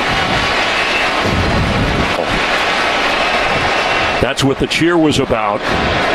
So I think you know where they stand. The 3 touchdown passes equaling his season high in this game. His career high is 4, but Clyde Christensen, the offensive coordinator with Gase there, will help him over on the sideline. And Matt Moore, the 32-year-old backup from Oregon State in his 10th season, 6th with the Dolphins, will come in. I mentioned Tannehill's season high equaling 3 touchdowns, the early strike to Kenny Stills. He moved it around to his tight end, and then Deion Sims, and then running back Damian Williams. A 21-9 advantage. First down at the 45 of Arizona as Tannehill will be checked.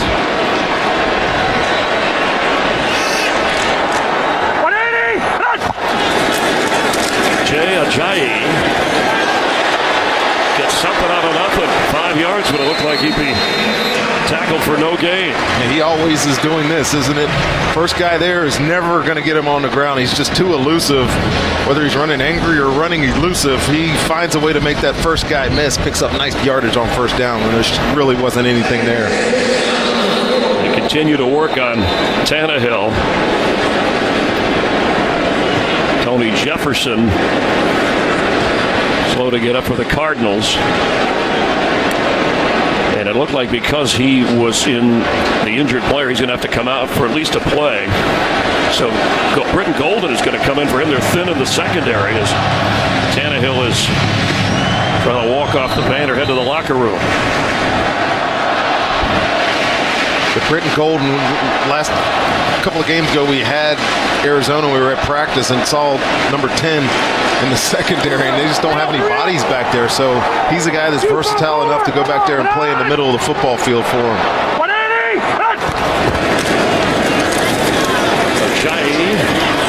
To the 38-yard line. It'll bring up 3rd and short as the clock runs, and the Dolphins will be happy to see that clock run as Tannehill heads to the locker room.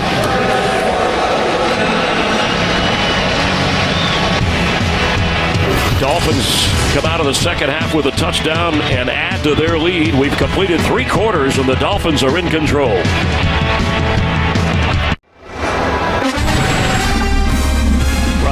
Chris Myers, and just in case there's another injury at quarterback, you got Don Strock, one of the great Dolphin backups in history, and then, of course, Bob Greasy, the Hall of Famer who finished up that perfect season for Don Shula and that Dolphins team in the 70s. Joe Rose alongside Jimmy Cephalo, as they called the radio broadcast for Miami. Of course, Earl Morrall, a great backup, has a street named after him.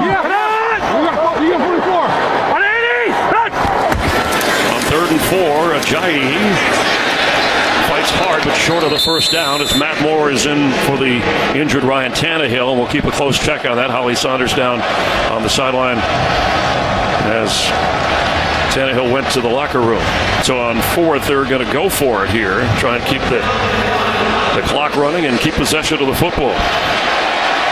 You're in that area on the field where it doesn't make sense to punt the football, and their kicker, Frank, does not have a strong leg, and I think this is a good decision by Adam Gase. Show the moxie of your team, show the intention of your team to win this football game, see if we can get this first down. This may be the defensive stand for Arizona for the season. Of course, this could change things. Offense, number 65, 5-yard penalty. Fourth down. And that's on the Dolphins backup center, Anthony Steen, who had problems on the road with the count last week. And you see the look from his head coach. Remember, he's in there because of the Mike Pouncey injury. So now they'll bring their punter in. The Dolphins will try and pin the Cardinals and Patrick Peterson deep in their own territory. Still a two-score game after all of the Cardinal miscues and the inefficiency of the passing game. Under 50 yards passing for Carson Palmer in this game. That's unbelievable. With the kind of receiver talent that the Cardinals have, it is shocking. Fair catch called for, so let it bounce. And the Dolphins are on top of it. They did not fall for it. An alert play by Walt Aikens. I got to tell you what, this is one of the best special teams plays you'll see. This ball takes a weird bounce and goes behind him, but look at the athleticism and the one-handed stop on the 1-yard line. Remember, if any part of his body touches the line or the end zone, then it's a touchback. So that was terrific body control after the fair catch sign, and Peterson let it go. Yeah, if any part of his body touches and he doesn't reestablish himself back in the field of play, it would have been a touchback, but great job by Walt Aikens on that special teams play.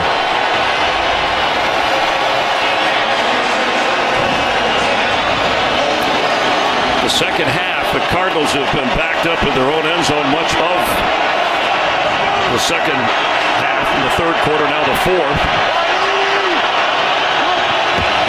Palmer to throw from his own end zone. And catch made by Michael Floyd, who gets out to the 15. Move the chains. Only the second catch by Michael Floyd, and really Byron Maxwell has given him a lot of respect there. I don't know why he would, because there's no way that Carson Palmer's got time to throw a deep ball there. I would have challenged Michael Floyd right there and not given that completion up, but gets them out of the shadow of their goal line. See if they can get a drive going here, Chris. This has been the worst performance of the Arizona offense that I've seen in a very, very long time. David Johnson, top of your screen as a receiver. Palmer steps up, and he's going to have to run and slide. Look how quickly Carson Palmer has to react in the pocket here. Between Ndamukong Suh in the middle and Cameron Wake on the right side or left side of your screen, watch how quickly these two guys affect the quarterback. Watford has no chance. Ulrich John's getting blown by, and Carson Palmer's not a runner, has to step up and get something positive out of it. Well, would you make some adjustments and bring in an extra tight end or something to help? You know what? It's not. I doubt they have it in their playbook. Bruce Arians is a guy that sticks to his game plan. If he gets pressure, he relies on hot reads, and he's going to do what he does. Pass caught by Fitzgerald, a good block. His second catch of the game as he's thrown down at the 30, but good enough for a first down after Nelson threw the block.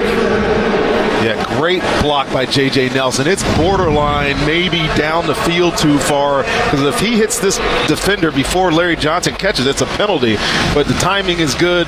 Larry Fitzgerald picks up the first down, but he can give a lot of credit there to J.J. Nelson. Larry Fitzgerald now has reached 90 catches for the 7th time in his 13-year career. Came in tied for the lead in receptions in the NFL.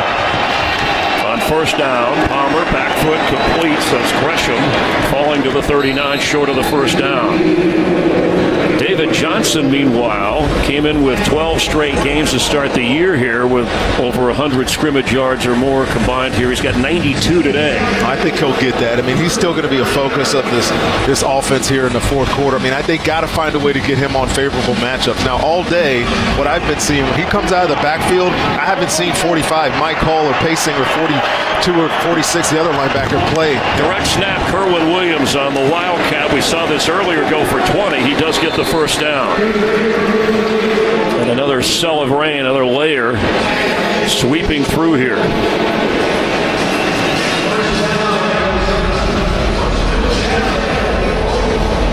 Under 11 minutes to play. Dolphins have had the lead from the opening quarter. A quarter filled with turnovers. 7 turnovers total in this game. It didn't rain at the start, but it's been raining off and on since. Palmer open. Gresham. Tackle by Maxwell, but he needed some help, and the helmet off from Jermaine Gresham.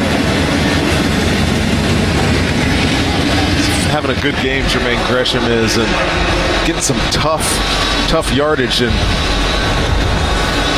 looks like Neville Hewitt has come in for Spencer Paysinger on the Dolphin defense. And we have an injured player at midfield. And it is Bobby McCain.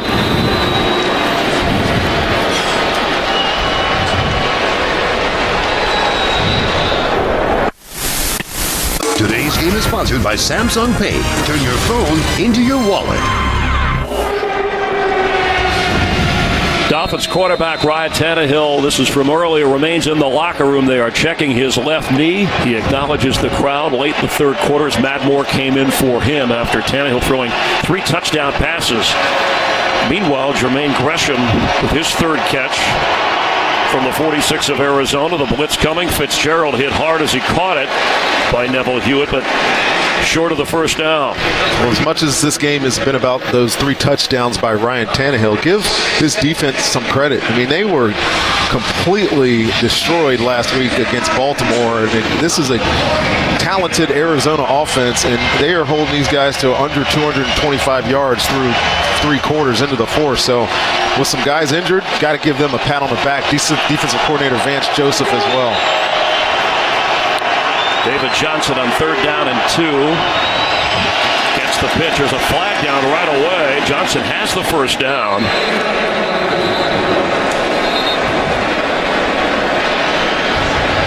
A turnover and penalty plagued game. Throw the weather in too. And injuries as well. Offside. Defense, number 55. Line up in the neutral zone. 5-yard penalty, resulting in a first down. Even though he had the first down, the penalty would stop the clock. And every minute precious here for Bruce Arians. They have really not sustained a drive. The Nelson run was 56 yards. They made a 56-yard field goal after Catanzaro missed from 41. Trailing by 12. From the 46 of Miami, pressure coming on Palmer, and he's going to get sacked. There's Cameron Wake again. And Earl Mitchell was in to help. The flag down in the secondary.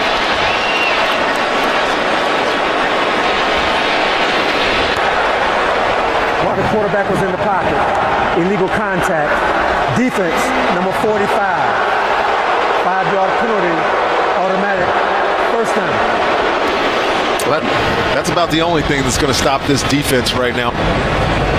Cameron Wake is off this corner so fast on Ulrich John and hitting Carson Palmer in the backfield, but they are bailed out by a penalty on the back end by Hull. But I got to tell you, this offense, Bruce Arians has got to make an adjustment. Got to keep a tight end in. Got to get a back to block the edge or something.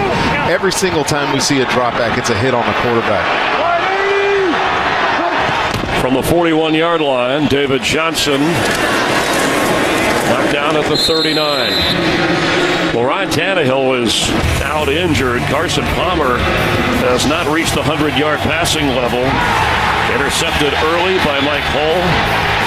Bakari Rambo with a pick. A lost fumble. And under pressure all day. The fumble is inexcusable. The interceptions are inexcusable.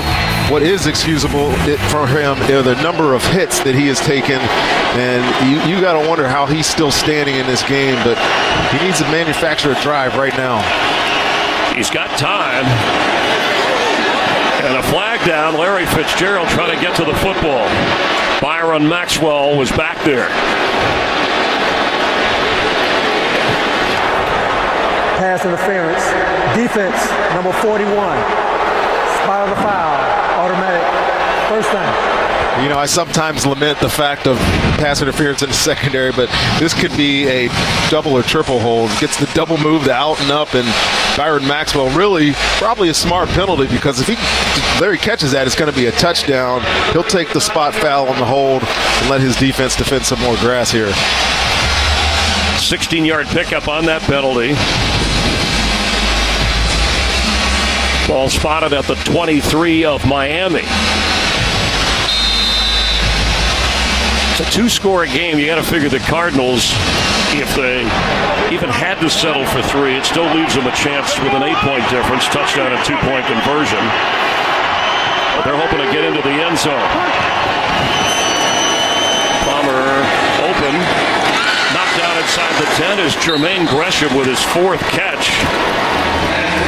He's had, coming into the game, Rondé, in the last 5 games, he had 19 catches. He's become more and more part of their offense. Well, he's had to today. I mean, with the middle of the field open, he's working against a linebacker usually, and Mike Cole, who hasn't played a lot of snaps. That's where I'd be going with the football. Jermaine Gresham clearly has a height advantage over Mike Cole, who's a shorter, smaller, kind of slower guy. Gresham is 6'5", Hull is 6 feet. After a pickup of 14, first and goal, ball's tipped. Trying to get it to the end zone. Looked like David Johnson was open at the 5-yard line. He was open, and Chris, you noticed, if you notice what I noticed, he's on Hull. He's on Mike Hull. But the push through the middle of this defense. Number 97, Jordan Phillips. But watch 31 go to the flat here. Mike Hull, 45, having to run through Darren Fells. That would have been maybe been a touchdown for Arizona if he would have made that read.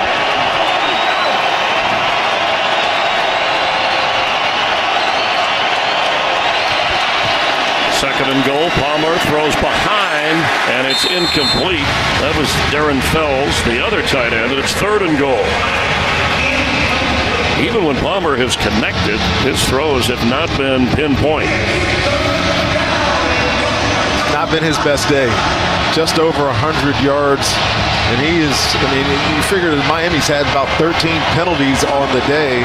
Should have been some more favorable for Arizona, but it hasn't worked out that way today.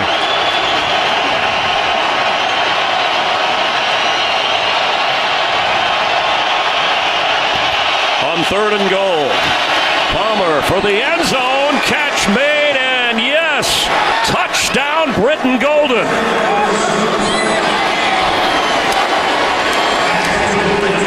Great throw by Carson Palmer. Not been his best day. Can't say it enough. But Britt Gold comes into the game, and Carson Palmer's going to take another shot from Cameron Wake on the left side of your screen here. A good route, good strong arm throw. Watch the in and then the out. Bobby McCain, who was hurt a little bit, is back in. Good throw, good connection, and they're back into this football game. Golden's first touchdown catch of the year and his career. Ron, remember, he came in to play defensive back a few series ago. That's right. And now a clutch catch, and they're going for the extra point, passing up a 2-point try. And they're not going to get this one either. Remember, that can be returned for 2. And the Dolphins, Walt Aikens is going to take that conversion and get some points for Miami.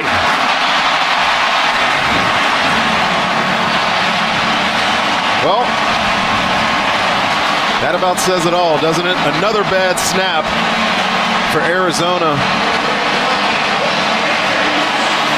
The holder just doesn't get it down quick enough. Well, it's one thing to miss the extra point. It's another thing to allow them to return it on you. So Aaron Brewer snapping, Drew Butler holding, Walt Aikens running it back.